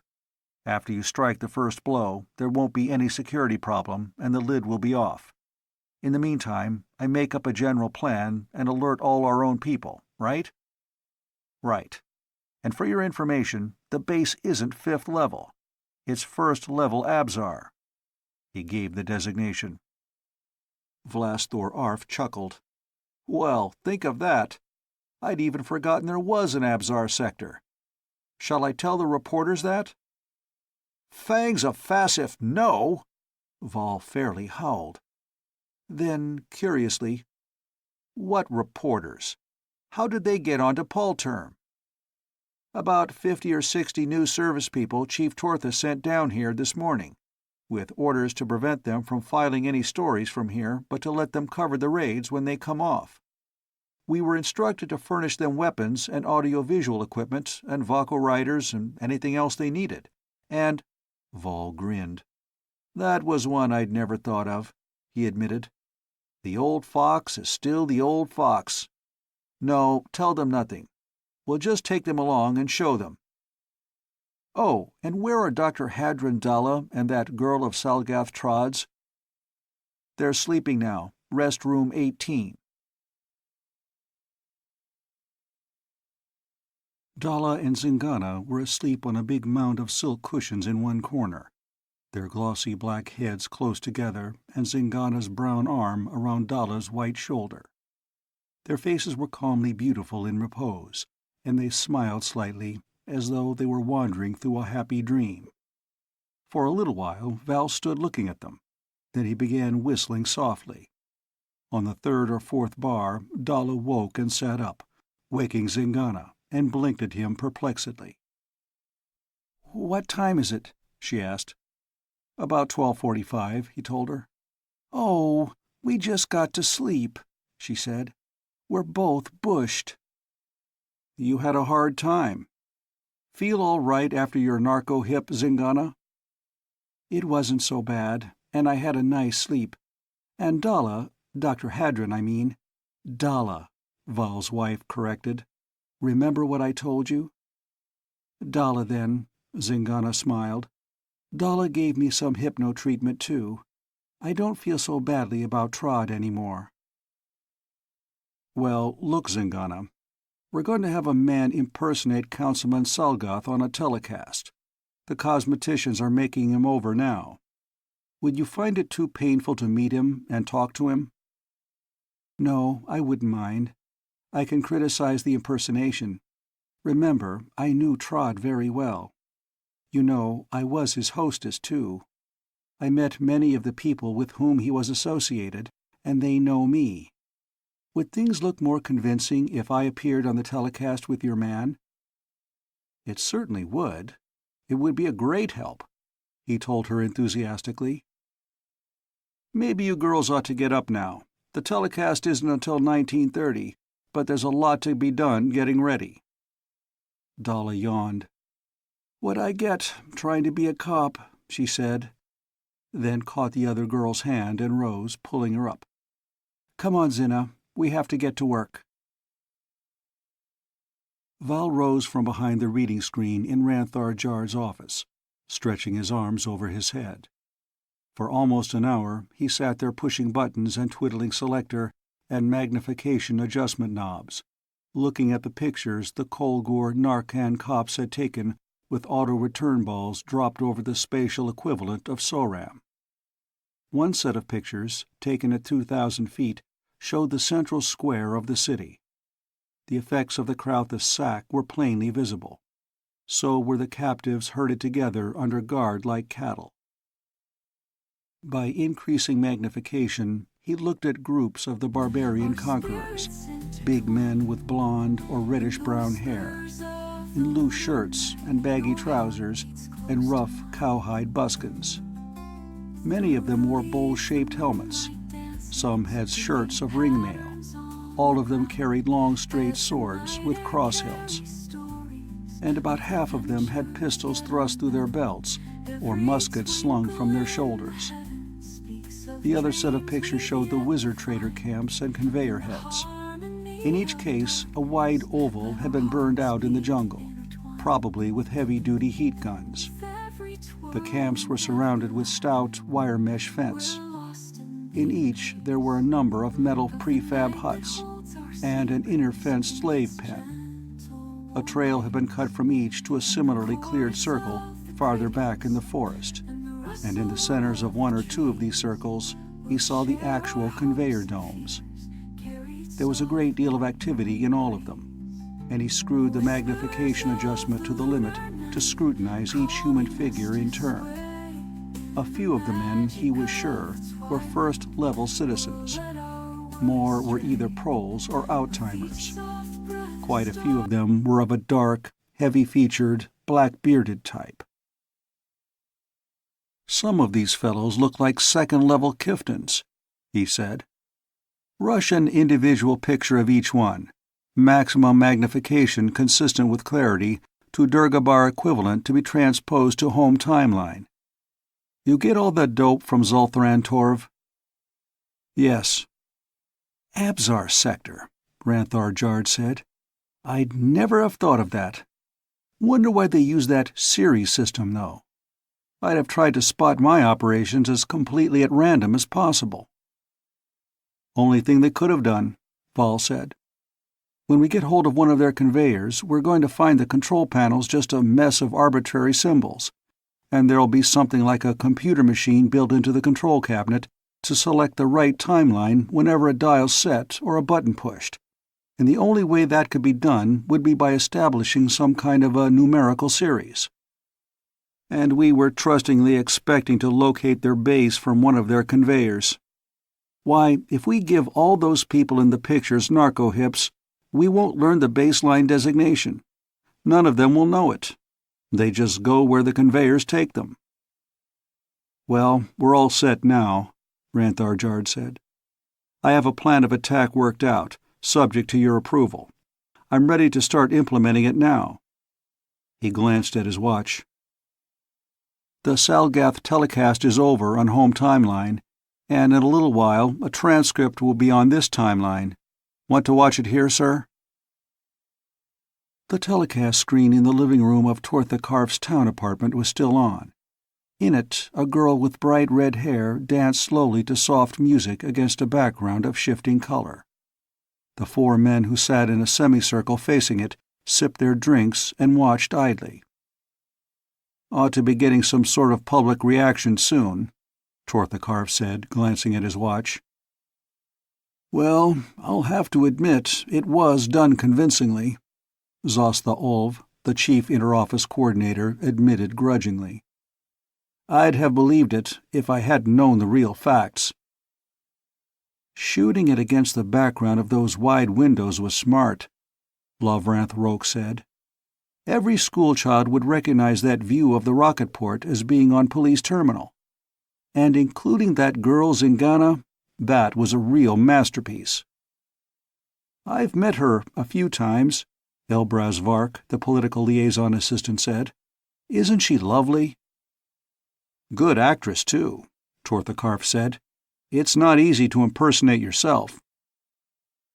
"Well, Kostra and Galth did a fine job of acting, too," Lovranth Roke said. "That was done to perfection. The distinguished politician, supported by his loyal mistress, bravely facing the disgraceful end of his public career." "You know, I believe I could get that girl a booking with one of the big theatrical companies. Now that Salgath's dead, she'll need somebody to look after her." "What sharp, furry ears you have, Mr. Elbraz," Zostha Olv grunted. The music stopped as though cut off with a knife, and the slim girl with the red hair vanished in a shatter of many colors. When the screen cleared, one of the announcers was looking out of it. "We interrupt the program for an important newscast of a sensational development in the Salgath affair," he said. "Your next speaker will be Yandar Yad." "I thought you'd managed to get that blabbermouth transposed to Palterm," Zostha said. "He wouldn't go," Tortha Karf replied. "Said it was just a trick to get him off home timeline during the council crisis."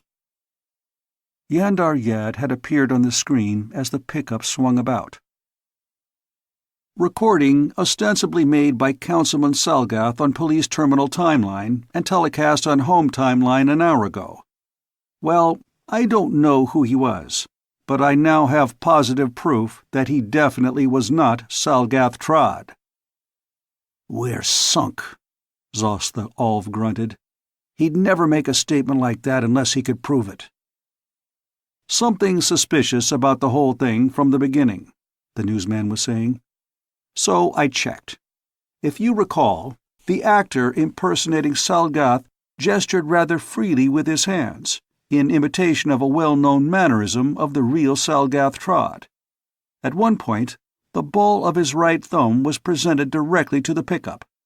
Here's a still of that scene." He stepped aside, revealing a view screen behind him. When he pressed a button, the screen lighted. On it was a stationary picture of Kostran Galth as Salgath Trod, his right hand raised in front of him. "Now, watch this. I'm going to step up the magnification, slowly, so that you can be sure there's no substitution. Camera, a little closer, Trath." The screen in the background seemed to advance, until it filled the entire screen. Yandar Yad was still talking, out of the picture. A metal-tipped pointer came into the picture, touching the right thumb, which grew larger and larger until it was the only thing visible. "Now here," Yandar Yad's voice continued. "Any of you who are familiar with the ancient science of dactyloscopy will recognize this thumb as having the ridge pattern known as a twin loop. Even with the high degree of magnification possible with the microgrid screen, we can't bring out the individual ridges, but the pattern is unmistakable. I ask you to memorize that image, while I show you another right thumbprint, this time a certified photocopy of the thumbprint of the real Salgath Trod." The magnification was reduced a little. A card was moved into the picture, and it was stepped up again. "See, this thumbprint is of the type known as a tented arch. Observe the difference." "That does it," Zost the Alv cried. "Karf, for the first and last time, let me remind you that I oppose this lunacy from the beginning. Now what are we going to do next?" "I suggest that we get to headquarters as soon as we can," Tortha Karf said. "If we wait too long, we may not be able to get in." Yandar Yad was back on the screen, denouncing Tortha Karf passionately. Tortha went over and snapped it off. "I suggest we transpose to Palterm," Lovranth Roke said. "It won't be so easy for them to serve a summons on us there."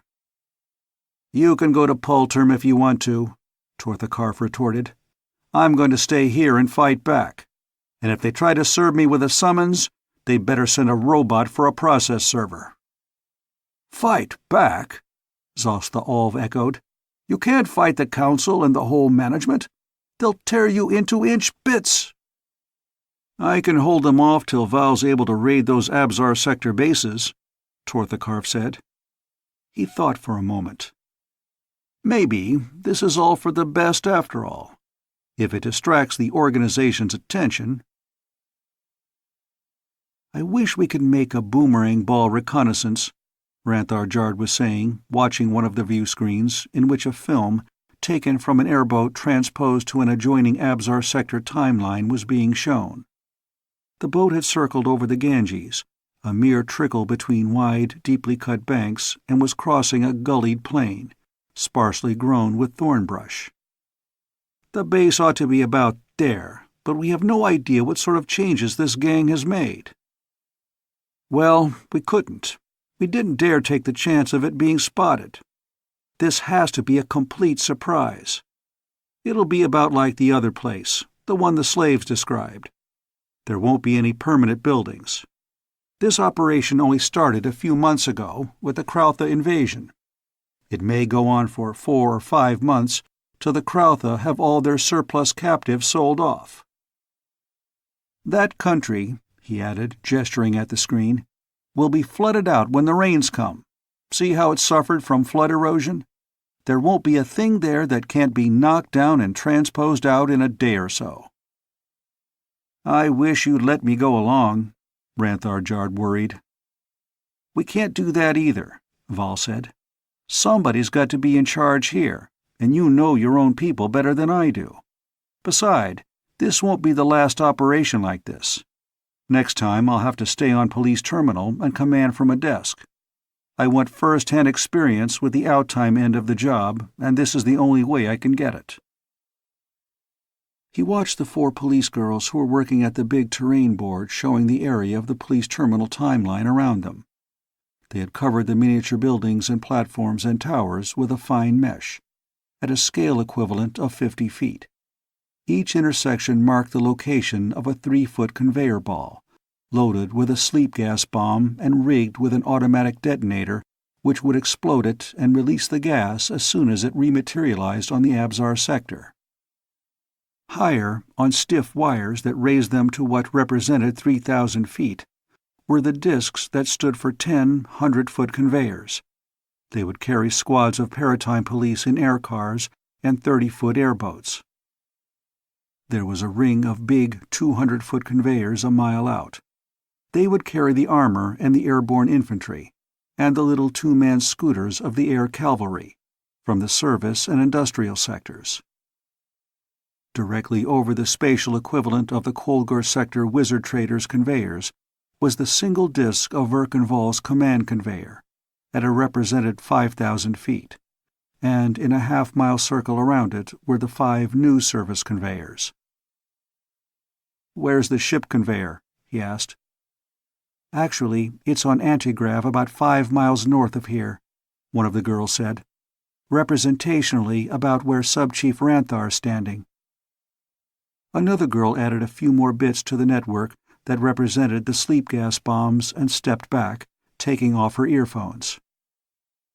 "Everything's in place now, Assistant Verken," she told him. "Good. I'm going aboard now," he said. "You can have it, Jard." He shook hands with Ranthar Jard, who moved to the switch which would activate all the conveyors simultaneously, and accepted the good wishes of the girls at the terrain board. Then he walked to the mesh-covered dome of the 100-foot conveyor, with the 5 new service conveyors surrounding it, in as regular a circle as the buildings and towers of the regular conveyor heads would permit. The members of his own detail, smoking and chatting outside, saw him and started moving inside. So did the news people. A public address speaker began yelping, in 100 voices all over the area, warning those who were going with the conveyors to get aboard. He went in through a door between 2 air cars and onto the central control desks, going up to a visiscreen over which somebody had crayoned Novalan EQ. It gave him a view, over the shoulder of a man in the uniform of a field agent 3rd class, of the interior of a conveyor like his own. "Hello, Assistant Verkin," a voice came out of the speaker under the screen as the man moved his lips. "Deputy Skordran, here's Chief's Assistant Verkin now." Skordran Curve moved in front of the screen as the operator got up from his stool. "Hello, Val. We're all set to move out as soon as you give the word," he said. "We're all in position on anti-grav." "That's smart work. We've just finished our gas bomb net," Val said. "Going on anti-grav now," he added as he felt the dome lift. "I hope you won't be too disappointed if you draw a blank on your end." "We realize that they've closed out the whole Esseron sector," Skordran Curve, 8,000-odd miles away, replied. "We're taking in a couple of ships. We're going to make a survey all up the coast. There are a lot of other sectors where slaves can be sold in this area." In the outside view screen, tuned to a slowly rotating pickup on the top of a tower, spatially equivalent with a room in a tall building on second-level Triplanetary Empire sector, he could see his own conveyor rising vertically, with the news conveyors following, and the troop conveyors several miles away coming into position. Finally, they were all placed.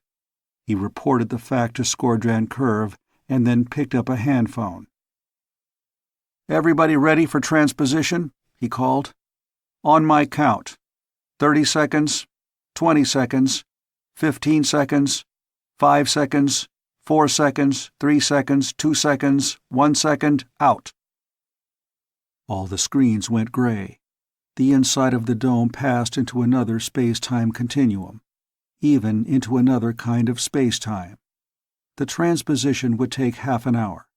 That seemed to be the time needed to build up and collapse the transposition field, regardless of the paratemporal distance covered.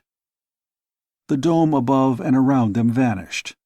The bare, tower-forested, building-dotted world of Police Terminal vanished too, into the uniform green of the uninhabited 5th level.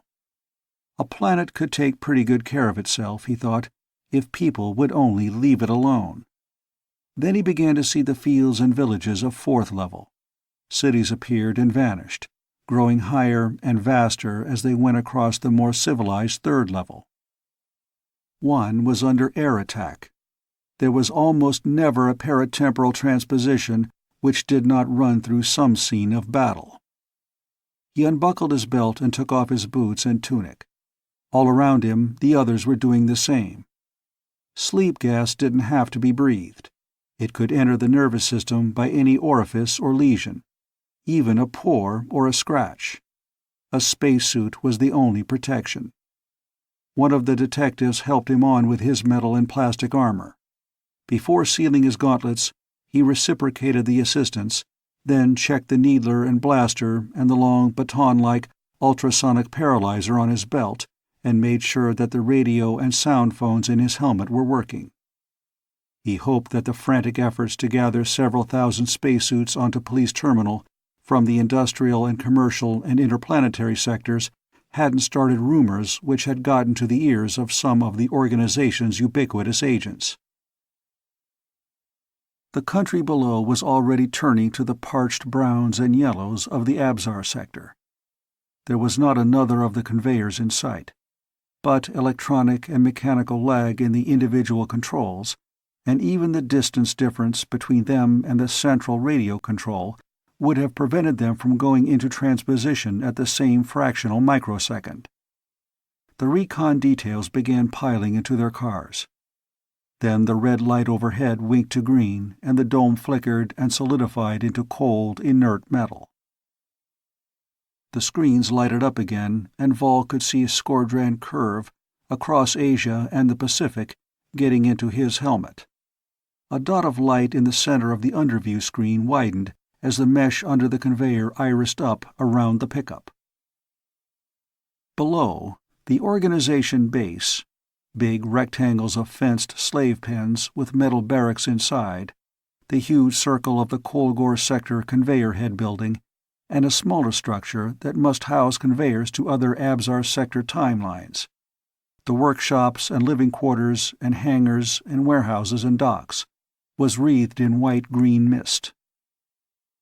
The ring of conveyors at 3,000 feet were opening and spewing out air cars and airboats.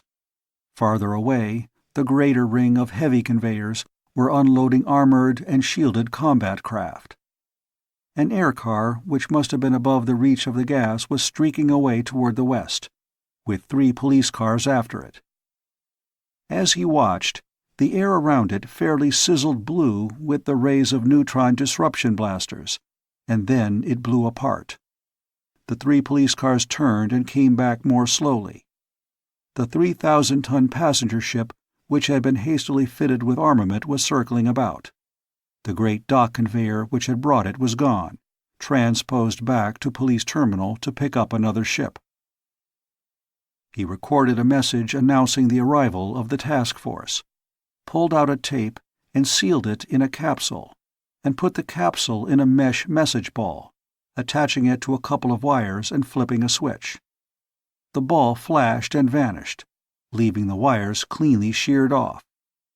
When it got back to police terminal half an hour later, it would rematerialize, eject a parachute, and turn on a whistle to call attention to itself.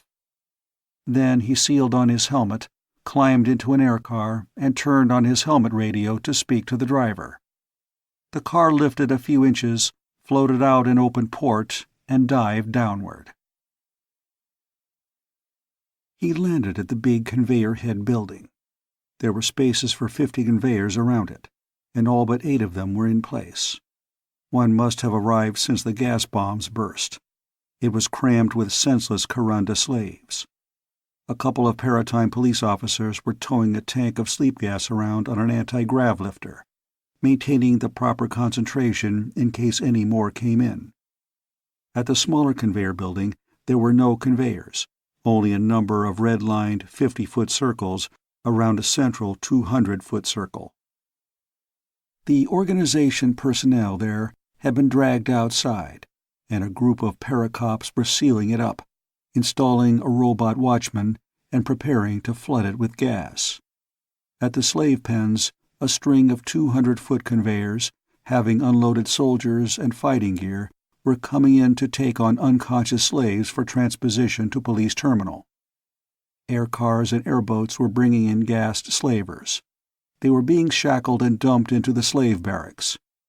As soon as the gas cleared and they could be brought back to consciousness, they would be narco-hypnotized and questioned. He had finished a tour of the warehouses, looking at the kegs of gunpowder and the casks of brandy, the piles of pig lead, the stacks of cases containing muskets. These must have all come from some low-order handcraft timeline.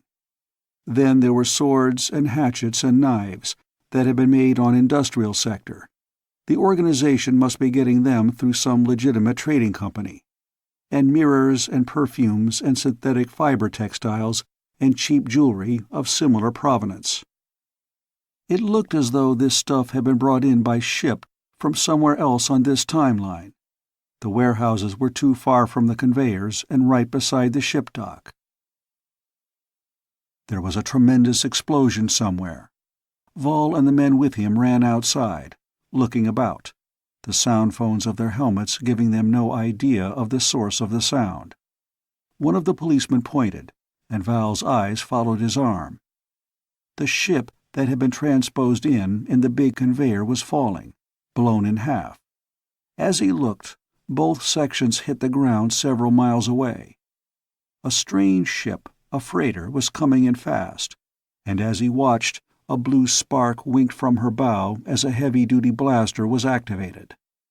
There was another explosion overhead. They all ran for shelter as Val's command conveyor disintegrated into falling scrap metal.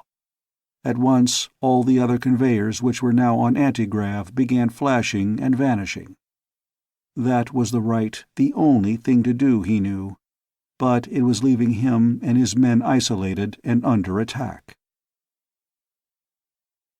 So, that was it, Dalgorth Sorn, the Paratime Commissioner for Security, said, relieved when Tortha Karf had finished. Yes, and I'll repeat it under narco-hip, too, Tortha Karf added. Oh, don't talk that way, Karf, Dalgroth Sorn scolded. He was at least a century Tortha Karf senior. He had the face of an elderly and sore-toothed lion. You wanted to keep this prisoner under wraps till you could mind pump him, and you wanted the organization to think Salgath was alive and talking. I approve both. But he gestured to the view screen across the room, tuned to a pickup back of the speaker's chair in the council chamber. Tortha Karf turned a knob to bring the sound volume up. Well, I'm raising this point, a member from the management seats in the center was saying, because these earlier charges of illegal arrest and illegal detention are part and parcel with the charges growing out of the telecast last evening. Well, that telecast was a fake. That's been established, somebody on the left heckled. Councilman Salgath's confession on the evening of 162 Day wasn't a fake, the management supporter Nanthav Skov retorted. Well, then why was it necessary to fake the second one? A light began winking on the big panel in front of the speaker, Asthar Varn. I recognize Councilman Hasthor Flan, Asthar said. I believe I can construct a theory that will explain that, Hasthor Flan said. I suggest that when the Paratime Police were questioning Councilman Salgath under narco-hypnosis, he made statements incriminating either the Paratime Police as a whole or some member of the Paratime Police whom Tortha Karf had to protect. Say, somebody like Assistant Verkan. So they just killed him and made up this impostor. Tortha Karf began, alphabetically, to blaspheme every god he had ever heard of. He had only gotten as far as a fourth-level deity named Allah when a red light began flashing in front of Asthar Varn, and the voice of a page robot, amplified, roared, Point of special urgency! Point of special urgency! It has been requested that the news telecast screen be activated at once, with playback to 1107. An important bulletin has just come in from Nagarabar home timeline on the Indian subcontinent. You can stop swearing now, Karf, Dalgroth Sorn grinned. I think this is it. Kostran Galth sat on the edge of the couch, with one arm around Zingana's waist. On the other side of him, Hadron Dalla lay at full length, her elbows propped and her chin in her hands. The screen in front of them showed a fading sunset, although it was only a little past noon at Durgabar equivalent. A dark ship was coming slowly in against the red sky. In the center of a wire-fenced compound, 100-foot conveyor hung on antigrav 20 feet from the ground, and beyond, a long metal prefab shed was spilling light from open doors and windows. That crowd that was just taken in won't be finished for a couple of hours, a voice was saying. I don't know how much they'll be able to tell. The psychists say they're all telling about the same stories. What those stories are, of course, I'm not able to repeat. After the trouble caused by a certain news commentator who shall be nameless, he's not connected with this news service, I'm happy to say, we're all leaning over backward to keep from breaking Paratime Police security. One thing, shortly after the arrival of the second ship from Police Terminal, and believe me, that ship came in just in the nick of time, the dead Abzar city which the criminals were using as their main base for this timeline, and from which they launched the air attack against us, was located, and now word has come in that it is entirely in the hands of the Paratime Police. Personally, I doubt if a great deal of information has been gotten from any prisoners taken there. The lengths to which this organization went to keep their own people in ignorance is simply unbelievable." A man appeared for a moment in the lighted doorway of the shed, then stepped outside. "Look!" Dalla cried. "There's Val." "Here's Assistant Verkan now," the commentator agreed. "Chief's assistant, would you mind saying a few words here? I know you're a busy man, sir, but you are also the public hero of Home Timeline, and everybody will be glad if you say something to them." Tortha Karf sealed the door of the apartment behind them, then activated one of the robot servants and sent it gliding out of the room for drinks.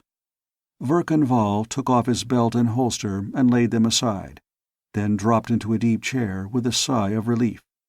Dalla advanced to the middle of the room and stood looking about in surprised delight. "Didn't expect this from the mess outside?" Vall asked. "You know, you really are on the Paracops now. Nobody off the force knows about this hideout of the Chief's." "You'd better find a place like this, too," Tortha Karf advised. "From now on, you'll have about as much privacy at that apartment in Turquoise Towers as you'd enjoy on the stage of Durgabar Opera House." "Just what is my new position?" Vall asked, hunting a cigarette case out of his tunic. "Duplicate Chief of Paratime Police?" The robot came back with 3 tall glasses and a refrigerated decanter on its top. It stopped in front of Tortha Karf and slewed around on its treads. He filled a glass and sent it to the chair where Dalla had seated herself. When she got a drink, she sent it to Val. Val sent it back to Tortha Karf, who turned it off. "No, you have the modifier in the wrong place. You're Chief of Duplicate Paratime Police. You take the setup you have now and expand it. Continue the present lines of investigation and be ready to exploit anything new that comes up. You won't bother with any of this routine flying saucer scare stuff. Just handle the organization business. That'll keep you busy for a long time, I'm afraid." "I notice you slammed down on the first council member who began shouting about how you'd wiped out the great paratemporal crime ring," Vall said. "Yes, it isn't wiped out, and it won't be wiped out for a long time. I shall be unspeakably delighted if, when I turn my job over to you, you have it wiped out. And even then, there'll be a loose end to pick up every now and then till you retire." "We have the council and management with us now," Vall said. "This was the first secret session of Executive Council in over 2,000 years. And I thought I'd drop dead when they passed that motion to submit themselves to narco-hypnosis." "A few councilmen are going to drop dead before they can be narco-hipped," Dalla prophesied over the rim of her glass. "A few have already. I have a list of about a dozen of them who have had fatal accidents, or committed suicide, or just died or vanished since the news of your raid broke. 4 of them I saw in the screen jump up and run out as soon as the news came in, on 165 Day. And a lot of other people. Our friend Yandar Yad's dropped out of sight for one. You heard what we got out of those servants of Salgath Trod's?" "I didn't," Dalla said. "What?" "Both spies for the organization. They reported to a woman named Farilla, who ran a fortune-telling parlor in the Prol district. Her occult powers didn't warn her before we sent a squad of plainclothes men for her. That was an entirely illegal arrest, by the way. But it netted us a list of about 300 prominent political, business, and social persons whose servants had been reporting to her. She thought she was working for a telecast gossipist." "That's why we have a new butler, darling," Vall interrupted. "Candagro was reporting on us." "Who did she pass the reports on to?" Dalla asked. Tortha Karf beamed. "She thinks more like a cop every time I talk to her," he told Vall. "You better appoint her your special assistant. Why, about 1,800 every day, some prole would come in, give the recognition sign, and get the day's accumulation, We only got one of them, a 14-year-old girl. We're having some trouble getting her deconditioned to a point where she can be hypnotized into talking. By the time we do, they'll have everything closed out, I suppose. What's the latest from Abzar sector? I missed the last report in the rush to get to this council session. All stalled. We're still boomeranging the sector, but it's about 5 billion timelines deep, and the pattern for the Kolgor and Esseron sectors doesn't seem to apply. I think they have a lot of these Abzar timelines close together, and they get from one to another via some terminal on 5th level. Tortha Karf nodded. It was impossible to make a transposition of less than 10 para-years, 100,000 timelines. It was impossible that the field could build and collapse that soon. We also think that this Abzar timeline was only used for the Krautha wizard trader operation. Nothing we found there was more than a couple of months old.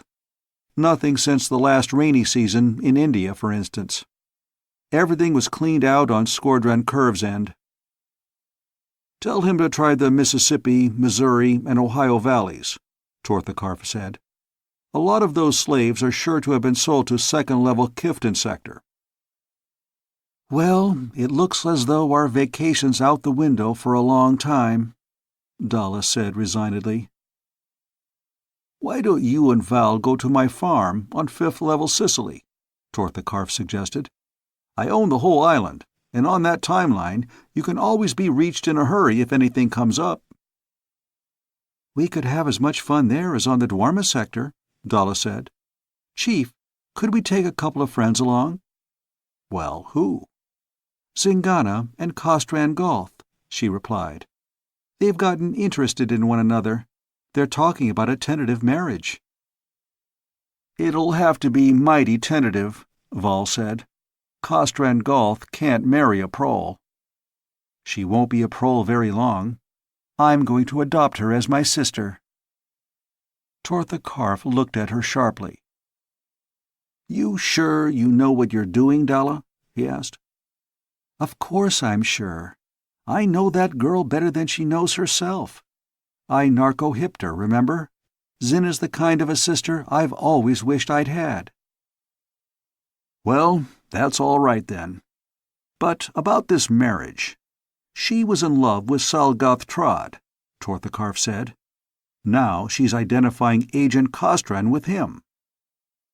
She was in love with the kind of man Salgoth could have been if he hadn't gotten into this organization filth, Dalla replied. Golth is that kind of a man. They'll get along all right. Well, she'll qualify on IQ and general psych rating for citizenship. I'll say that. And she's the kind of girl I would like to see my boys take up with. Like you, Dalla. Yes, of course. Take them along with you. Sicily's big enough that two couples won't get in each other's way. A phone robot, its slender metal stem topped by a metal globe, slid into the room on its ball rollers, moving falteringly like a blind man. It could sense Tortha Karf's electroencephalic wave patterns, but it was having trouble locating the source. They all sat motionless, waiting. Finally, it came over to Tortha Karf's chair and stopped. He unhooked the phone and held a lengthy, whispered conversation with somebody before replacing it. Now there, he explained to Dalla. That's a sample of why we have to set up this duplicate organization. Revolution just broke out on Fatana, on 3rd level Sorshe sector. A lot of our people, mostly tourists and students, are cut off from their conveyors by street fighting. Going to be a pretty bloody business getting them out. He finished his drink and got to his feet. Sit still. I just have to make a few screen calls. Send the robot for something to eat, Val. I'll be right back.